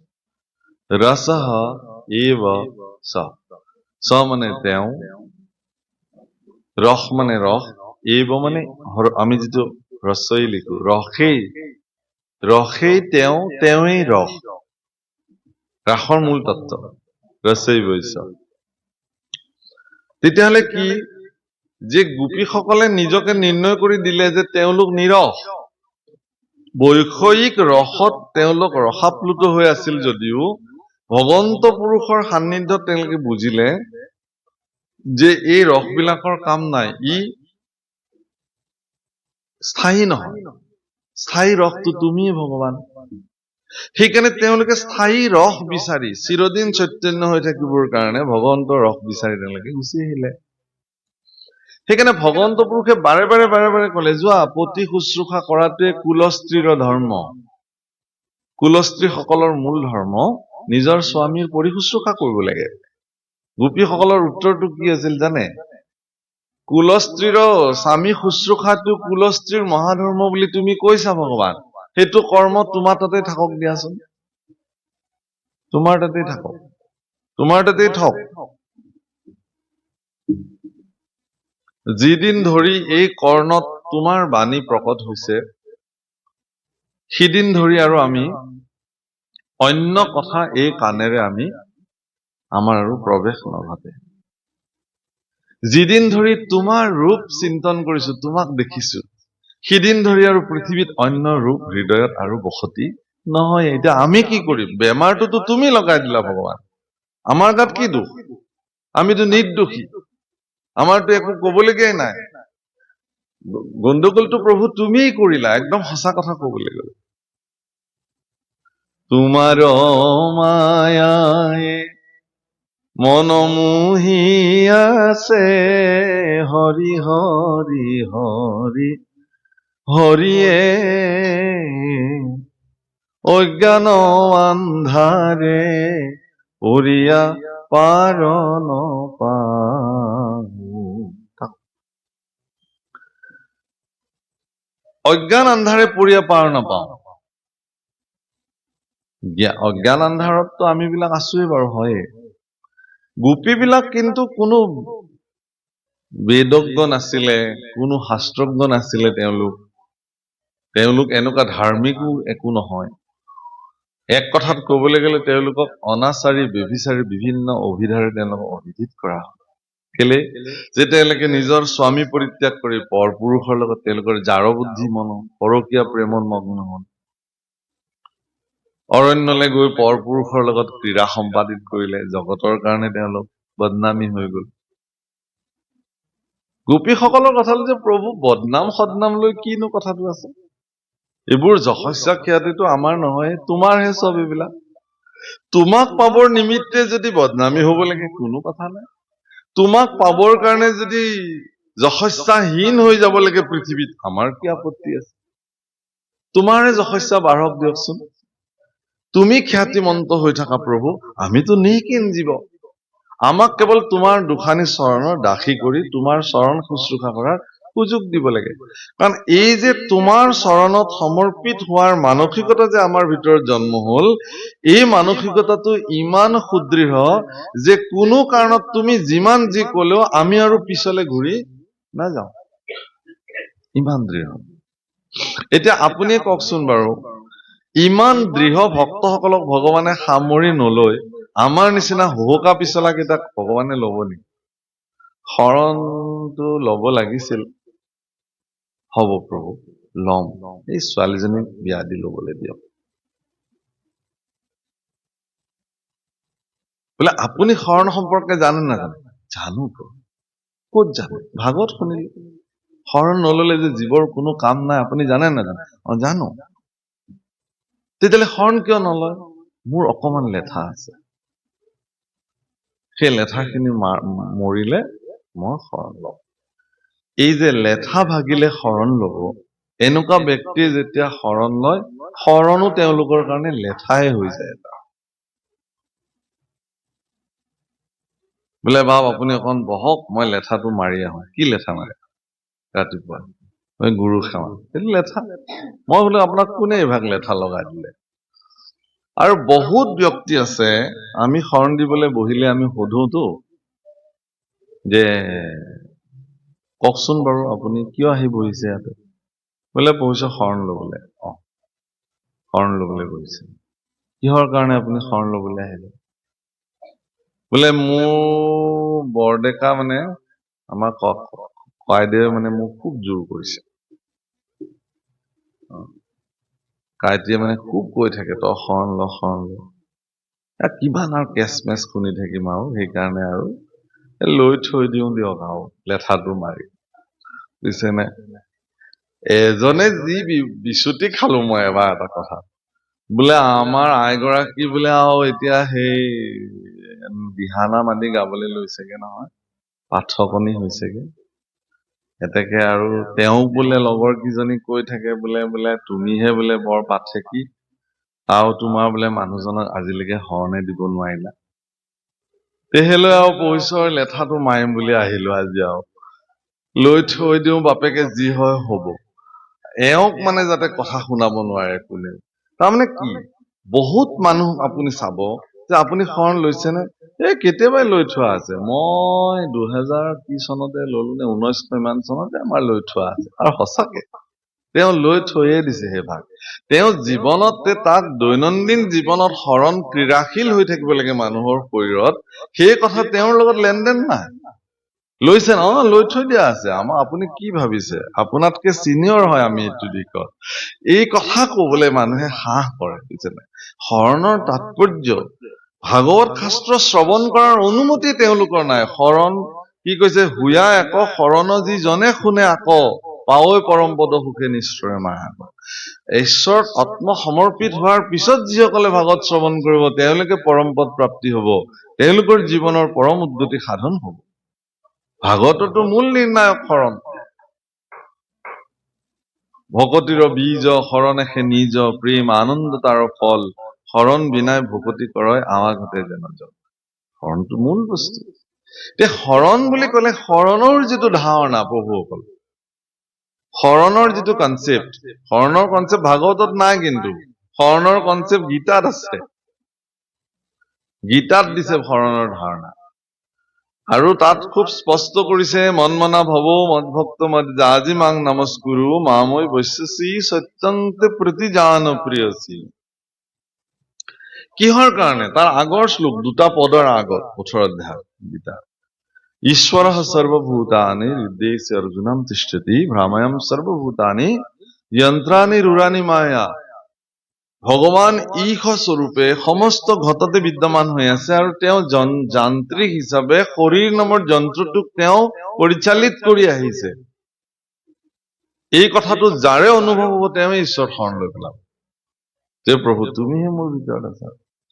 অৰ্জুনক ক'লে যে তুমি নিশ্চিন্ত থাকা, কুৰুক্ষেত্ৰৰ যুদ্ধ তোমাৰ বিজয় হোৱাটো নিশ্চিত। যে প্ৰভু এইটো কেনেকে সম্ভৱ? তুমি ইমান খাটাং ক'লা যে। কেতিয়া কৈছে জানে বিজয় বুলি, বিজয় হ'ব বুলি নিশ্চিত অৰ্জুনক কেতিয়া কৰিছে ভগৱানে? যেতিয়া অৰ্জুনে ৰথৰ চাৰিওটা ঘোঁৰাৰ নাকি এক গোট কৰি বাঘ জৰি ভগৱানৰ হাতত অৰ্পণ কৰি ক'লে যে হে প্ৰভু, আজিৰ পৰা এই ৰথভাগৰ পৰিচালনাৰ দায়িত্ব তোমাৰ। ৰণাংগনত তুমি মোক যেনেকে লৈ যাবা মই তেনেকে যুদ্ধ কৰিবলৈ যাম। তুমি যি মাৰ্গ দেখুৱাবা। প্ৰভুসকল, কুৰুক্ষেত্ৰতো আপুনিও কুৰুক্ষেত্ৰৰ এজন যোদ্ধা। কোনে সাৰিব পাৰিছে কুৰুক্ষেত্ৰৰ পৰা? ইষ্ট কুটুম্ব মিত্ৰ ভাই বন্ধু বুলি যাক কওঁ, সিয়ে দেখোন ডাং টাঙন লৈ সন্মুখত থিয় হয়। হাৰিছে জানো কোনোবাই? কোনোবা হাৰি যাব পাৰিব জানো? ঈৰ্ষা এনেকুৱা এটা বস্তু যে সকলোৰে মনতে জাগ্ৰত হয়। যাক মোৰ এতিয়া আত্মিক বন্ধু বুলি ভাবি আছো, মোৰ উন্নতি তেওঁৰো মনত কিঞ্চিতমান হলেও ঈৰ্ষাৰ জুইকুৰা জ্বলি যাব পাৰে। সেইকাৰণে মনত ৰাখিব, পৃথিৱীত কেইটামান সত্তা আছে যাৰ মনত কেতিয়াও আপোনাৰ প্ৰতি ঈৰ্ষাৰ ভাৱ জন্ম নহয়, কোনো কাৰণত। আপুনি যিমান আকাশলংঘী প্ৰতিভা সম্পন্ন হলেও, আকাশলংঘী সম্পত্তিৰ গৰাকী হলেও, আকাশলংঘী ক্ষমতাৰে ক্ষমতা সম্পন্ন হলেও, এই ৩-৪ গৰাকী সত্তাৰ মনত কেতিয়াও ঈৰ্ষাৰ জুই নজ্বলে। তাৰ ভিতৰত ১ নম্বৰতে হল পিতৃ মাতৃ। পিতৃ মাতৃ এনেকুৱা বন্ধু আপোনাৰ জীৱনত, সন্তানৰ উন্নতিত কোনো পিতৃ মাতৃৰ কেতিয়াও ঈৰ্ষাৰ অগ্নি তেওঁলোকৰ অন্তৰত নজ্বলে। ভাল হৈছে, আৰু কৰক ঈশ্বৰে। এনেকুৱা বহুত পুৰুষ আছে, ব্যক্তি আছে, যি সম্পত্তি আৰু তেওঁৰ সামৰ্থ্যৰ দ্বাৰা তেওঁ উজ্জীৱিত হৈ আছে স্বয়ং, কিন্তু তেওঁৰ জন্মদাতা পিতৃ মাতৃ গাঁৱত এসাঁজ খাইছে, এসাঁজ নাখাইছে, খবৰ লবলৈ তেওঁৰ হয়তো আহৰি নাই। সেই সন্তানো যদি কেনেবাকে বিপদত পৰা বুলি গম পায়, মাতৃয়ে কিন্তু প্ৰথম গুচি চাকি ভগৱানৰ চৰণত জ্বলায় যে হে প্ৰভু, ল'ৰাটো বোলে কিবা বিপদত পৰিছে, তুমি তোমাৰ কৃপাৰে তাক চোৱা, মই মাক হিচাপে তোমাৰ চৰণত নিবেদন কৰিছো। অথচ সেই সন্তানে মাকে খাইছে নে নাই এষাৰ খবৰ লবলৈও তেওঁৰ জীৱনত আহৰি নাই। পিতৃ এনেকুৱা এটা সত্তা প্ৰভুসকল, মাতৃৰ ত্যাগ, মাতৃৰ মমতা মূৰ্তমান জগতত চবেই জানে। ত্যাগৰ মূৰ্তি বোলে মা, মমতাৰ মূৰ্তি বোলে মাতৃ। পিতৃ তেতিয়াহলে কি? পিতৃৰ ভূমিকা জগতত বিদিত নহয়, প্ৰকাশিত নহয়, অব্যক্ত। কি কাৰণত? যে পিতৃ সন্তানৰ নেপথ্যৰ শিল্পী। পিতৃৰ ভূমিকাটো উন্মুক্ত নহয়। সেইকাৰণে মাকে সন্তান এনেকে কোচত ললে, কোলাত লৈ পেলাই সন্তানক দেখুৱাব খোজে যে মই যিমানলৈ দেখিছো তুমি সিমানলৈ চোৱা। পিতৃয়ে কান্ধত তুলিলে সন্তানক সৰুতে, যে মই যলে নেদেখিলো বাবা তুমি তালৈকে চোৱা। মোৰ হেঁপাহ আছিল সেইখন জগত চাবলৈ, কিন্তু পৰিৱেশ পৰিস্থিতিয়ে মোক হয়তো মই নোৱাৰিলো, কিন্তু মোৰ সন্তান হৈছে তুমি, সেই সুন্দৰ জগতখন চোৱা। সেইকাৰণে কান্ধত তুলিলে, মই যলে দেখিছো তাতকেও ওপৰত তুমি চোৱা।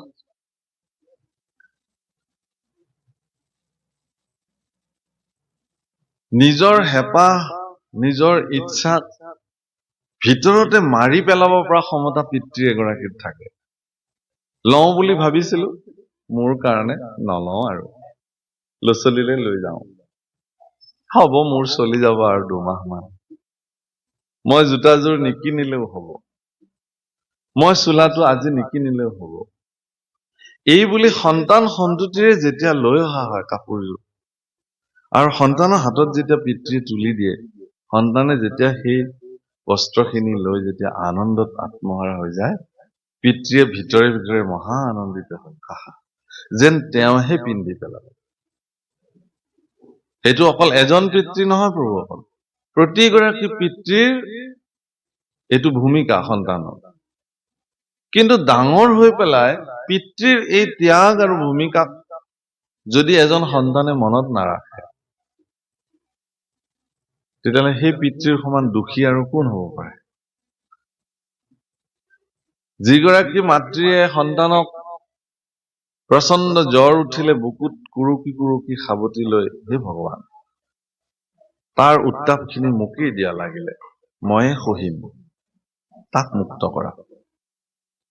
সন্তানটোক জ্বৰ আৰু তাপৰ পৰা মুক্ত হবৰ কাৰণে মাতৃগৰাকীয়ে বুকুত সামৰি সামৰি গোটেই নিশা উজাগৰি থাকে।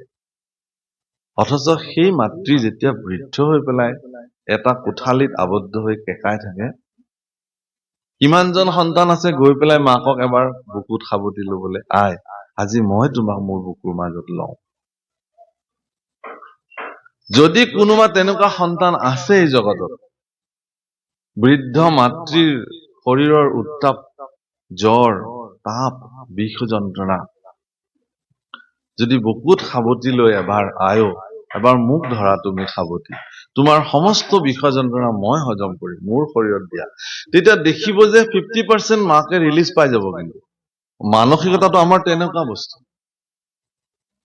এবাৰ যদি শৰীৰত সন্তানৰ হাতৰ বুলনি যদি বৃদ্ধ মাতৃৰ শৰীৰত যদি শিশু অৱস্থাত মাকে যেনেকে যিখন হাত তেওঁৰ শৰীৰত বোলাই বোলাই তেওঁ সন্তুষ্টি কৰিছিল, সেই একেখন হাত যদি সন্তানৰ হাত যদি পিতৃ মাতৃৰ বৃদ্ধ অৱস্থাত যদি তেওঁলোকৰ শৰীৰত বুলনি এটা যদি পৰে, পিতৃ মাতৃ পৃথিৱীত আটাইতকৈ সুখী পিতৃ মাতৃ হৈ যাব সেইদিনাখন, যে আমাক আৰু একো নালাগে ভগৱান। এই যে সন্তানৰ স্নেহ আৰু আদৰত আমি যে পালি থৈছো এই বয়সত, ইয়াতকে আৰু শ্ৰেষ্ঠ সুখ আমাক আৰু একোৱেই নালাগে। তেতিয়াহ'লে এই কথা কোনখন ইউনিভাৰ্চিটিৰ কোৰ্চত আছে প্ৰভুসকল? কোনখন বিদ্যালয়ৰ চিলেবাছত এইবোৰ দিয়া হ'ল? কোনগৰাকী প্ৰবক্তা শিক্ষকে আপোনাৰ ল'ৰা ছোৱালীক এইবোৰ কথা শিকাব? মই ভাবিছিলো যে অসমত এখন আধ্যাত্মিক বিশ্ববিদ্যালয় নিৰ্মাণ হ'ব ভৱিষ্যতে, আৰু সেই বিশ্ববিদ্যালয়ত এইবোৰ কোৰ্চো থাকিব, এনেকুৱা প্ৰবক্তাও থাকিব, য'ত সন্তানসকলক ইয়াৰ ওপৰতো শিক্ষা দিব প্ৰয়োজন হৈ পৰিছে। কাৰণ এইখনতো ভাৰতবৰ্ষ, ইয়াত পিতৃ মাতৃক ঈশ্বৰৰ সমকক্ষ বুলি পূজন কৰাৰ বিধি ৰীতি ৰিৱাজ এইখন জগতত আছে। সেইকাৰণে প্ৰভুসকল, সন্তান সন্ততিক গুৰুৰ চৰণত আশ্ৰিত কৰি দিব লাগে। আধ্যাত্মিক সামৰ্থ্য গুৰুৰ ওচৰত সন্তান সন্ততিক সমৰ্পিত কৰি দিব লাগে। কাৰণ গুৰু এটা এনেকুৱা সত্তা যি সেই শিষ্যসকলৰ উন্নতিত তেওঁৰ মনতো কেতিয়াও ঈৰ্ষাৰ অগ্নি নজ্বলে। গতিকে পিতৃ মাতৃ গুৰু আৰু ঈশ্বৰ, এই চাৰিটা সত্তা ব্যতিৰেকে পৃথিৱীত কোনো এনেকুৱা পুৰুষ নাই, ব্যক্তি নাই, যাৰ ভিতৰত আপোনাৰ উন্নতিৰ কাৰণে কিঞ্চিতমান হলেও ঈৰ্ষাৰ অগ্নি নাজানে। সেইকাৰণে ইন্দ্ৰদুম্নই ভগৱান কৃষ্ণকে স্বয়ং বন্ধু বুলি কৈছে জগন্নাথক।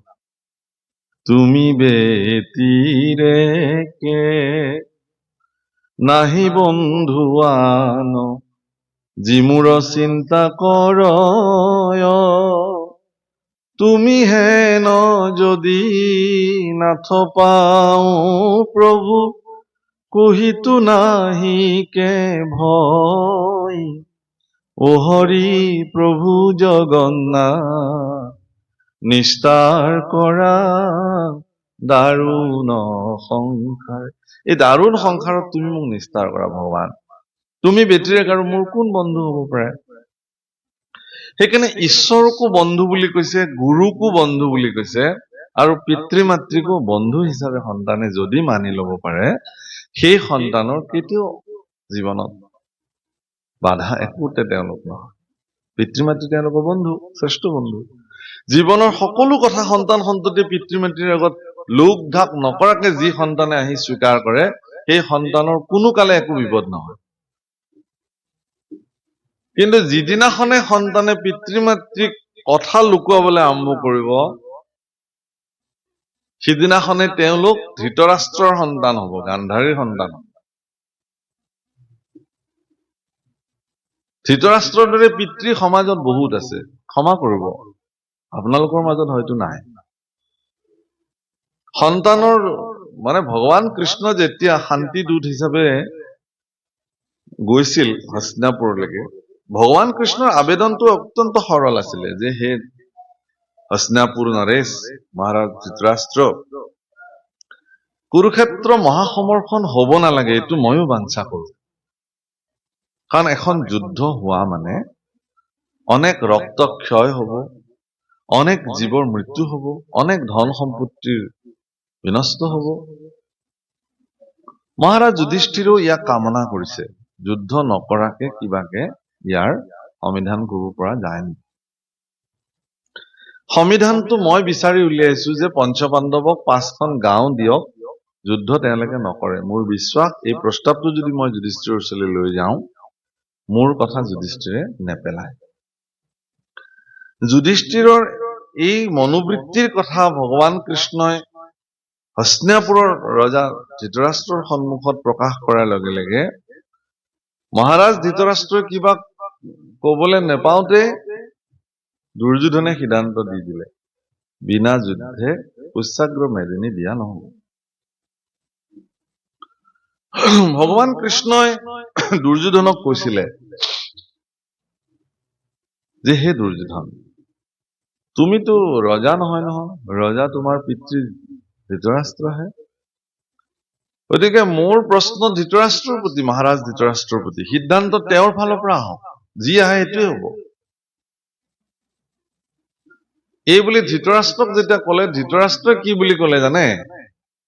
ধৃতৰাষ্ট্ৰই কলে যে ঠিকে আছে, যুৱৰাজ দুৰ্যোধনে যি কৈছে সেইটোৱে সিদ্ধান্ত, আৰু মোৰ তাত কবলগীয়া নাই। ভগৱান কৃষ্ণই কলে কিন্তু ৰাজসিংহাসনততো তুমি বিদ্যমান, এৰা, মই কি কৰিম, মই বিবশ, মই একো কৰিব নোৱাৰো।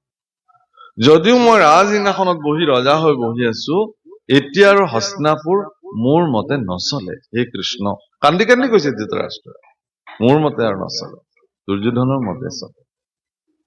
যদিও এজন পিতৃ গৃহস্থৰ মুৰব্বী হৈ বহি থাকে, কিন্তু পৰিয়ালটো চলে এজন দুৰাচাৰী সন্তানৰ অত্যাচাৰ আৰু উৎপীড়নৰ সিদ্ধান্তৰ দ্বাৰা। প্ৰাৰম্ভণিতে কোনোবাই যদি সন্তানৰ এই দুৰ্দশাৰ কথা যদি পিতৃক অৱগত কৰাইছিলে, পিতৃয়ে তাক অৱজ্ঞা কৰিছিলে, নাই নাই নাই, মোৰ সন্তান এনেকুৱা হব নোৱাৰে। দৰাচলতে তেওঁ জানে, জানিও তেওঁ নজনাৰ ভাও ধৰে। তেওঁ দেখিছে, দেখিও তেওঁ নেদেখাৰ ভাও ধৰিছে।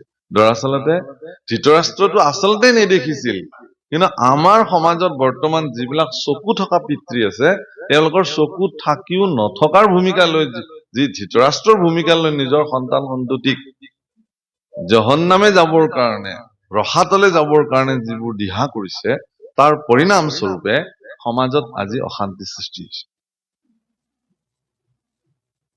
বহু মাতৃয়ে পিতৃৰ আগত লুকায় সন্তানৰ দুখ, দেউতাকক নকব, দেউতাকৰ খং উঠিব। কিয়? আপোনাৰতো অৰ্ধাংগিনী তেওঁৰ, আপুনি সন্তানৰ সকলো কথা পিতৃৰ আগত, স্বামীৰ আগত পতিব্ৰতা নাৰীয়ে কব লাগে যে আমাৰ এই কৰিছে দেই, আজি ইয়াৰ এই বেমাৰটো সোনকালে মুখীমুখ কৰিব লাগে, আজি আৰম্ভণি হৈছে বেমাৰটো। এই প্ৰভুসকল, এখন আধ্যাত্মিক জগত, মহাপুৰুষ কৃপালু গুৰু শ্ৰীমন্ত শংকৰদেৱ গুৰুজনাই অৱনিশি চাৰি বেদ বিচাৰি বেকত কৰো হৰিনাম, হৰিনাম ব্যক্ত কৰিলে প্ৰত্যেকখন গৃহ এখন ভক্তি গৃহ হিচাপে নিৰ্মাণ কৰিবৰ কাৰণে মহাপুৰুষে সমস্ত কৌশল প্ৰদান কৰি থৈ গল। এখন গৃহ ৰাতিপুৱা সকলোৱে শুই উঠিছে, স্নান কৰিছে, শৌচ শুদ্ধি কৰি স্নান কৰিছে, গুৰু গৃহত সুন্দৰকে বন্তি জ্বলিছে, ধূপ ধূনাৰ সুগন্ধিৰে গোটেই পৰিৱেশটো আমোল মোলাইছে। এজন এজনকে গুৰু সেৱা কৰিবলৈ গৈছে, গুৰু সেৱা কৰি আহি কনিষ্ঠজনে জ্যেষ্ঠজনৰ চৰণ স্পৰ্শ কৰি আশীৰ্বাদ লৈছে প্ৰতিদিনে। আপুনি এবাৰ ভাবকচোন, এইটো বাতাবৰণ কিমান ধুনীয়া। এনেকুৱা এটা বাতাবৰণত সেই সতী সন্ততি কেতিয়াবা দুৰাচাৰী কেনেকুৱা হব বুলি আপুনি ভাবে নেকি? কেতিয়াও দুৰ্যোধন হবই নোৱাৰে। কৃষ্ণ পুৰুষে অৰ্জুনক সেই সময়ত সিদ্ধান্ত দিছিলে, যি সময়ত সেই ঘোঁৰাৰ বাঘজৰী কেইডাল আনি ভগৱান কৃষ্ণৰ হাতত অৰ্পণ কৰিলে। তাৰ অৰ্থ এইটো যে ৰথখন, এই শৰীৰটোৱে ৰথ, মন বুদ্ধি চিত্ত অহংকাৰ চাৰিটা ঘোঁৰা যি শৰীৰ ৰথক চলায়, সংসাৰখনেই কুৰুক্ষেত্ৰ, জ্ঞানৰূপী অৰ্জুন এই ৰথৰ ভিতৰত বহিয়ে আছে যুদ্ধ কৰিবলৈ। তাত আত্মাৰূপী কৃষ্ণ চৈতন্য স্বৰূপে বহি আছে। তেওঁ সৰ্বদা জ্ঞানৰ লগত সখীত্ব কৰিব খোজে। এইবিলাক খুব ধুনীয়াকে ভাগৱতত এনেকুৱা অধ্যায়ে আছে এই অধ্যায়ত এইবোৰ কথা লিখিছে ধুনীয়া। যেতিয়া আপোনাৰ ভিতৰত থকা প্ৰজ্ঞাই জ্ঞানে মন বুদ্ধি চিত্ত অহংকাৰক নিয়ন্ত্ৰিত কৰি পেলাই ভগৱান আত্মাৰ চৰণত যেতিয়া অৰ্পণ কৰি দিব যে তুমি চলাবা, আজিৰ পৰা তুমি যেনেকে চলাবা এই শৰীৰটোত তেনেকে চলিবা, এই বুলি সমৰ্পিত মনোবৃত্তিৰে যিটো জীৱই জগতত বিচৰণ কৰিলে তেওঁৰ কুৰুক্ষেত্ৰ যুদ্ধত বিজয় হোৱাটো নিশ্চিত, অন্যথা নহয়। যি কি নহওক তুমি দেহতেহে আছা, কিন্তু তুমি দেহহীন, যেন অগ্নি থাকন্তে কাষ্ঠটো কৰিবিহীন। প্ৰত্যেকডাল কাঠতেই যেনেকে অগ্নি বিদ্যমান হৈ আছে, প্ৰত্যেকটো শৰীৰতে একদম দুবৰি বনৰ পৰা আৰম্ভ কৰি ব্ৰহ্মালৈকে, একদম এমিবা বেক্টেৰিয়াৰ পৰা আৰম্ভ কৰি ব্ৰহ্মালৈকে সকলো জীৱৰ ভিতৰতে চৈতন্য স্বৰূপ ঈশ্বৰ বিদ্যমান।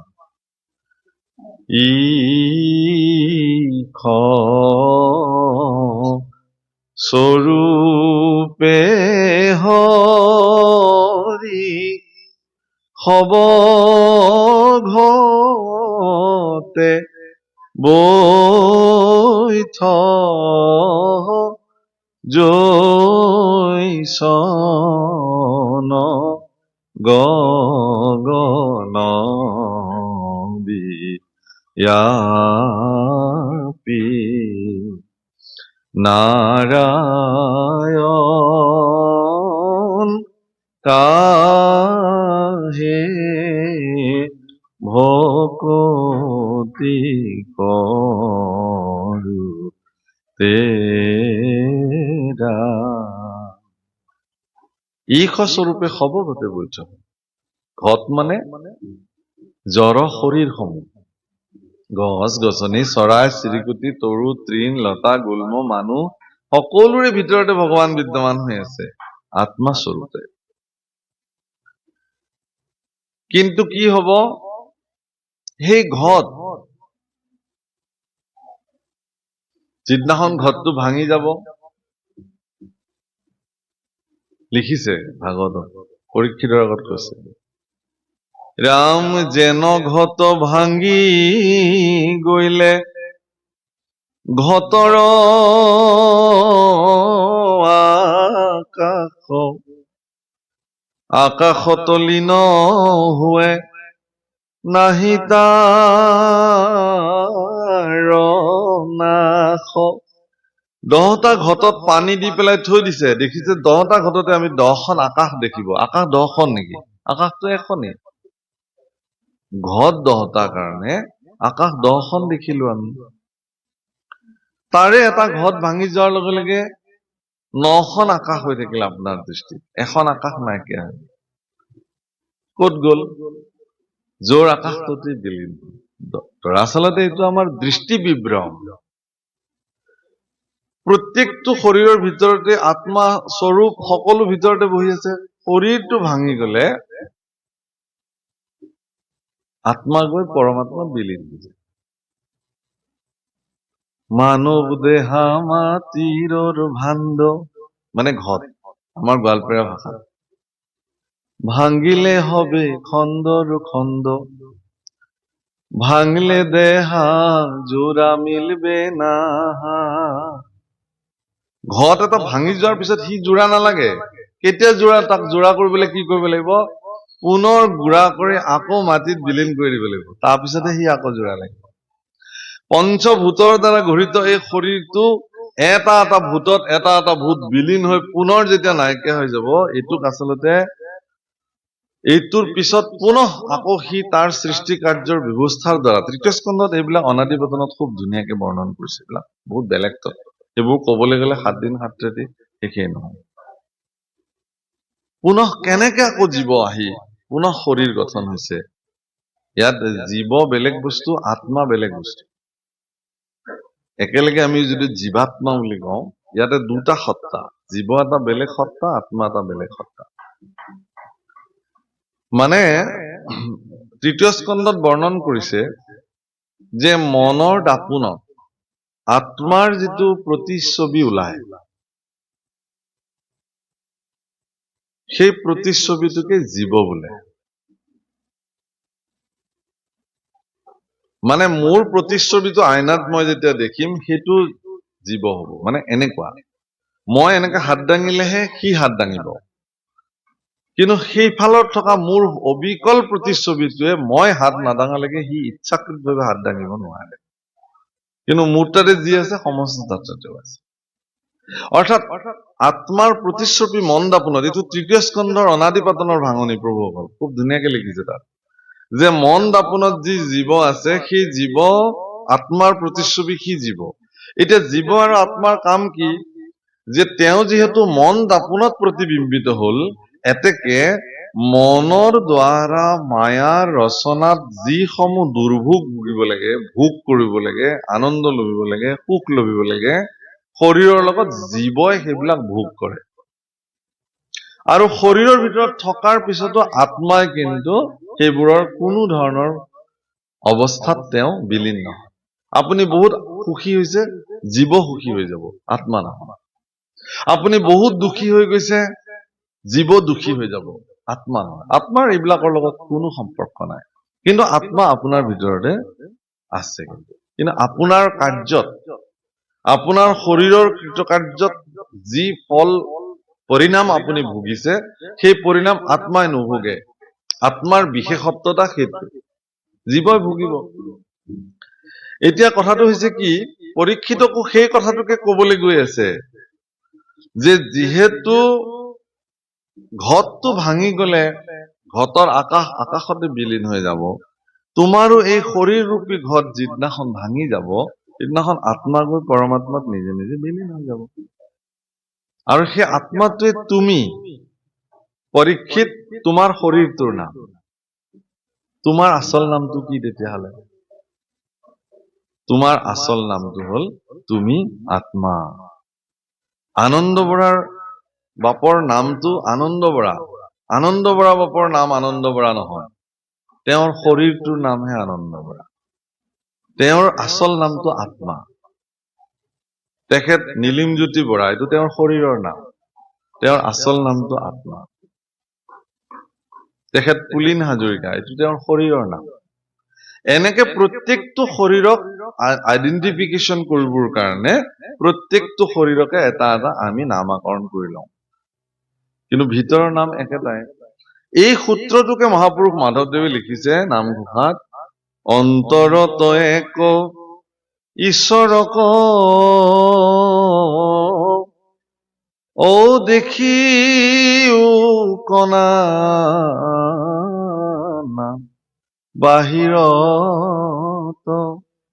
অন্তৰত বুধ বাহিৰ তুজৰ প্ৰায়। বুধ মানে চৈতন্য ভাৱনা। বাহিৰত বিভিন্ন দেখিব পাৰে, এইটো মোৰ পত্নী, এইটো মোৰ পুত্ৰ, এইটো মোৰ, কিন্তু অন্তৰ্দৃষ্টিৰে চব আত্মা। কিন্তু আপুনি সেৱা লব পাৰে, মোৰ পত্নী বুলি মই সেৱা নলম নেকি? পত্নী দৃষ্টি থকালৈকে সেৱা নলয় আপুনি, কিন্তু যিদিনাখন এই পত্নীৰ দৃষ্টি আঁতৰি যাব, আত্মা দৃষ্টি হৈ যাব, আপুনি কিন্তু সেৱা কৰি দিব পাৰিব সেইদিনাখনকে। মোৰ পুত্ৰ দৃষ্টি যেতিয়ালৈকে থাকিব, পুত্ৰক মই সেৱা কৰিব নোৱাৰিম, কিন্তু পুত্ৰ দৃষ্টিটো গুচি যিদিনাখন আত্মা দৃষ্টি হৈ যাব, মই পুত্ৰকো মই সেৱা কৰি দিম। দেৱহূতি মাতৃয়ে যেতিয়ালৈকে কপিলক পুত্ৰ পুত্ৰ ভাবি থাকিলে, তেতিয়ালৈকেতো পুত্ৰই হৈ থাকিল, কিন্তু যি মুহূৰ্ততে আত্মবোধ দৃষ্টি আহি গল, তেওঁ ঈশ্বৰ দেখিলে, আত্মা দেখিলে, সেইদিনাখন তেওঁৰ ওচৰত শৰণ লৈ পেলালে মাকে, যে হে বাছা, তুমি আৰু মোৰ পুত্ৰ বুলি মই তোমাক আৰু নাভাবো। এতিয়া মোৰ মনে কোৱা নাই, তুমিতো স্বয়ং ঈশ্বৰ আত্মা, গতিকে তোমাৰ চৰণত মই শৰণাপন্ন হলো, তুমি মোক ভক্তি যোগ সম্পৰ্কে বিস্তৃত কৰিব লাগে, পৃথিৱীৰ যিবোৰ আত্মতত্ব জ্ঞান তুমি মোক প্ৰদান কৰিব লাগে, এই বুলি। আচলতে ভাগৱত শাস্ত্ৰৰ চৈতন্যতা, ভাগৱত শাস্ত্ৰই মানুহৰ মনত চৈতন্যতা জাগ্ৰত কৰি ভক্তি জাগ্ৰত সিদিনাখন কৰিব পাৰিব, যিদিনাখন আপোনাৰ ভিতৰত এই অভেদ বুদ্ধি, এইটো ভেদ বুদ্ধি নকয় আকৌ, অভেদ তত্ত্ব বোলে। কেনেকুৱা অভেদ তত্ত্ব? যে আপুনিয়ে হয় সেইজন, কিন্তু আপোনাৰ ভিতৰত যিজন বহি আছে সেইজন তেওঁৱে। এইটোক ভাগৱতৰ ইয়াতে কি শব্দ ব্যৱহাৰ কৰিছে? স্বহম তত্ত্ব। স্বহম তত্ত্ব অৰ্থাৎ স্ব মানে তেওঁ, অহম মানে মই, ময়ে তেওঁ, তেওঁৱে মই। সেইকাৰণে নিৰ্গুণময় ভকতিত কপিল দেৱতী সংবাদত ভক্তি যুগৰ প্ৰথম বাণীত কি বুলি কৈছে?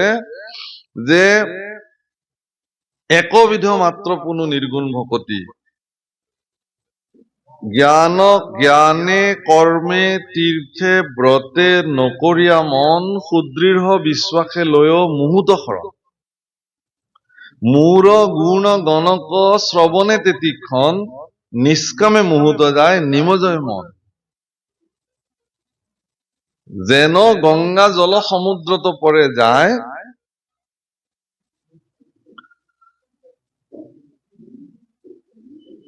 তাৰ সমে মূৰ হেন ভক্তি সমে মূৰ এৰা এৰি নাই এইটোৱে নিৰ্গুণ ভকতি যে আপুনি সমস্ত বাদ দি পেলাই এতিয়া কেনেকে বাদ দিব আপুনি বাদ দিবৰ কাৰণে সকলো পৰিত্যাগ কৰিবৰ কাৰণে সেই পৰ্যায়লৈ আপুনি যাবও লাগিব আকৌ কোনোবাই কলে আপুনি কেনেকে বাদ দিব কোনোবাই কব আপোনাক কিন্তু আপোনাৰ নিজস্ব প্ৰয়াসৰ দ্বাৰাহে আপুনি সেই ব্যৱস্থালৈকে আপুনি যাব পাৰিব যে তেতিয়া দেখিলে যে এইটোতো এনেকুৱাহে আৰু সেই অৱস্থালৈকে যেতিয়া এজন ব্যক্তি গুচি যায় তেতিয়া তেওঁ পৰম ব্ৰহ্মত বিলীন হৈ যায় তেওঁ নিজে নিজে মোক্ষপ্ৰাপ্তি হয় সেইকাৰণে প্ৰভুসকল ইতিমধ্যে আমি যাক একদম এক নম্বৰ ভকত বুলি ভাবি সেৱা লৈছিলো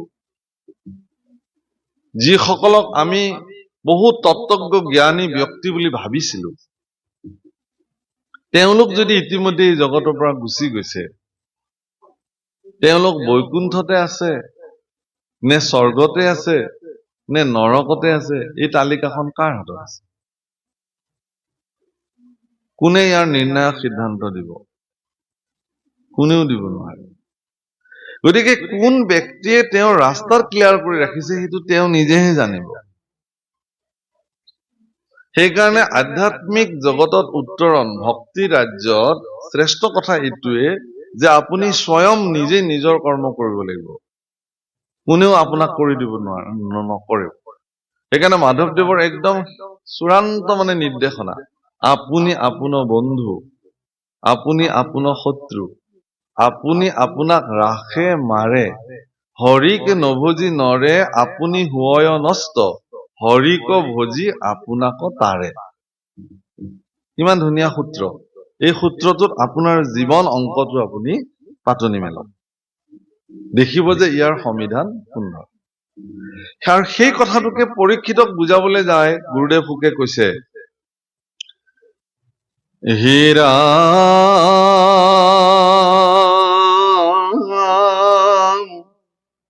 জনম মৰণ ইটো দেহৰে সে ধৰ্ম মনে স্ৰজে জীৱৰ শৰীৰ গুণ কৰ্ম মই ইয়াৰ আগত ব্যাখ্যা কৰিছো মনৰ লগত জীৱৰ সম্পৰ্ক আছে কেলে যে মন দাপোনতে আত্মাৰ প্ৰতিবিম্ব হয় তেওঁই জীৱ স্বৰূপে প্ৰকাশিত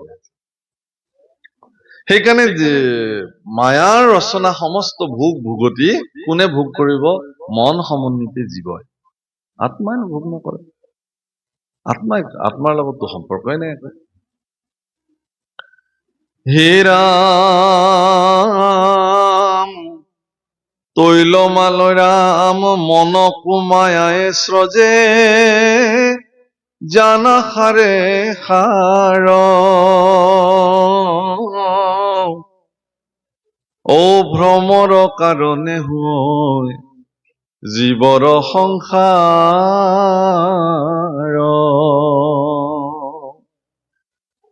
বৰ গুৰুত্বপূৰ্ণ কথা কৈছে প্ৰভুসকল একদম বহুত ভাল লগাকে কৈছে যে যি মন দাপোনত আত্মাৰ প্ৰতিবিম্ব জীৱই শৰীৰৰ ভোগ ভোগতি ভোগ কৰিছে সেই মন দাপোনখন নিৰ্মাণ কৰিছে কোনে মায়াই তাৰ স্ৰষ্টা মায়া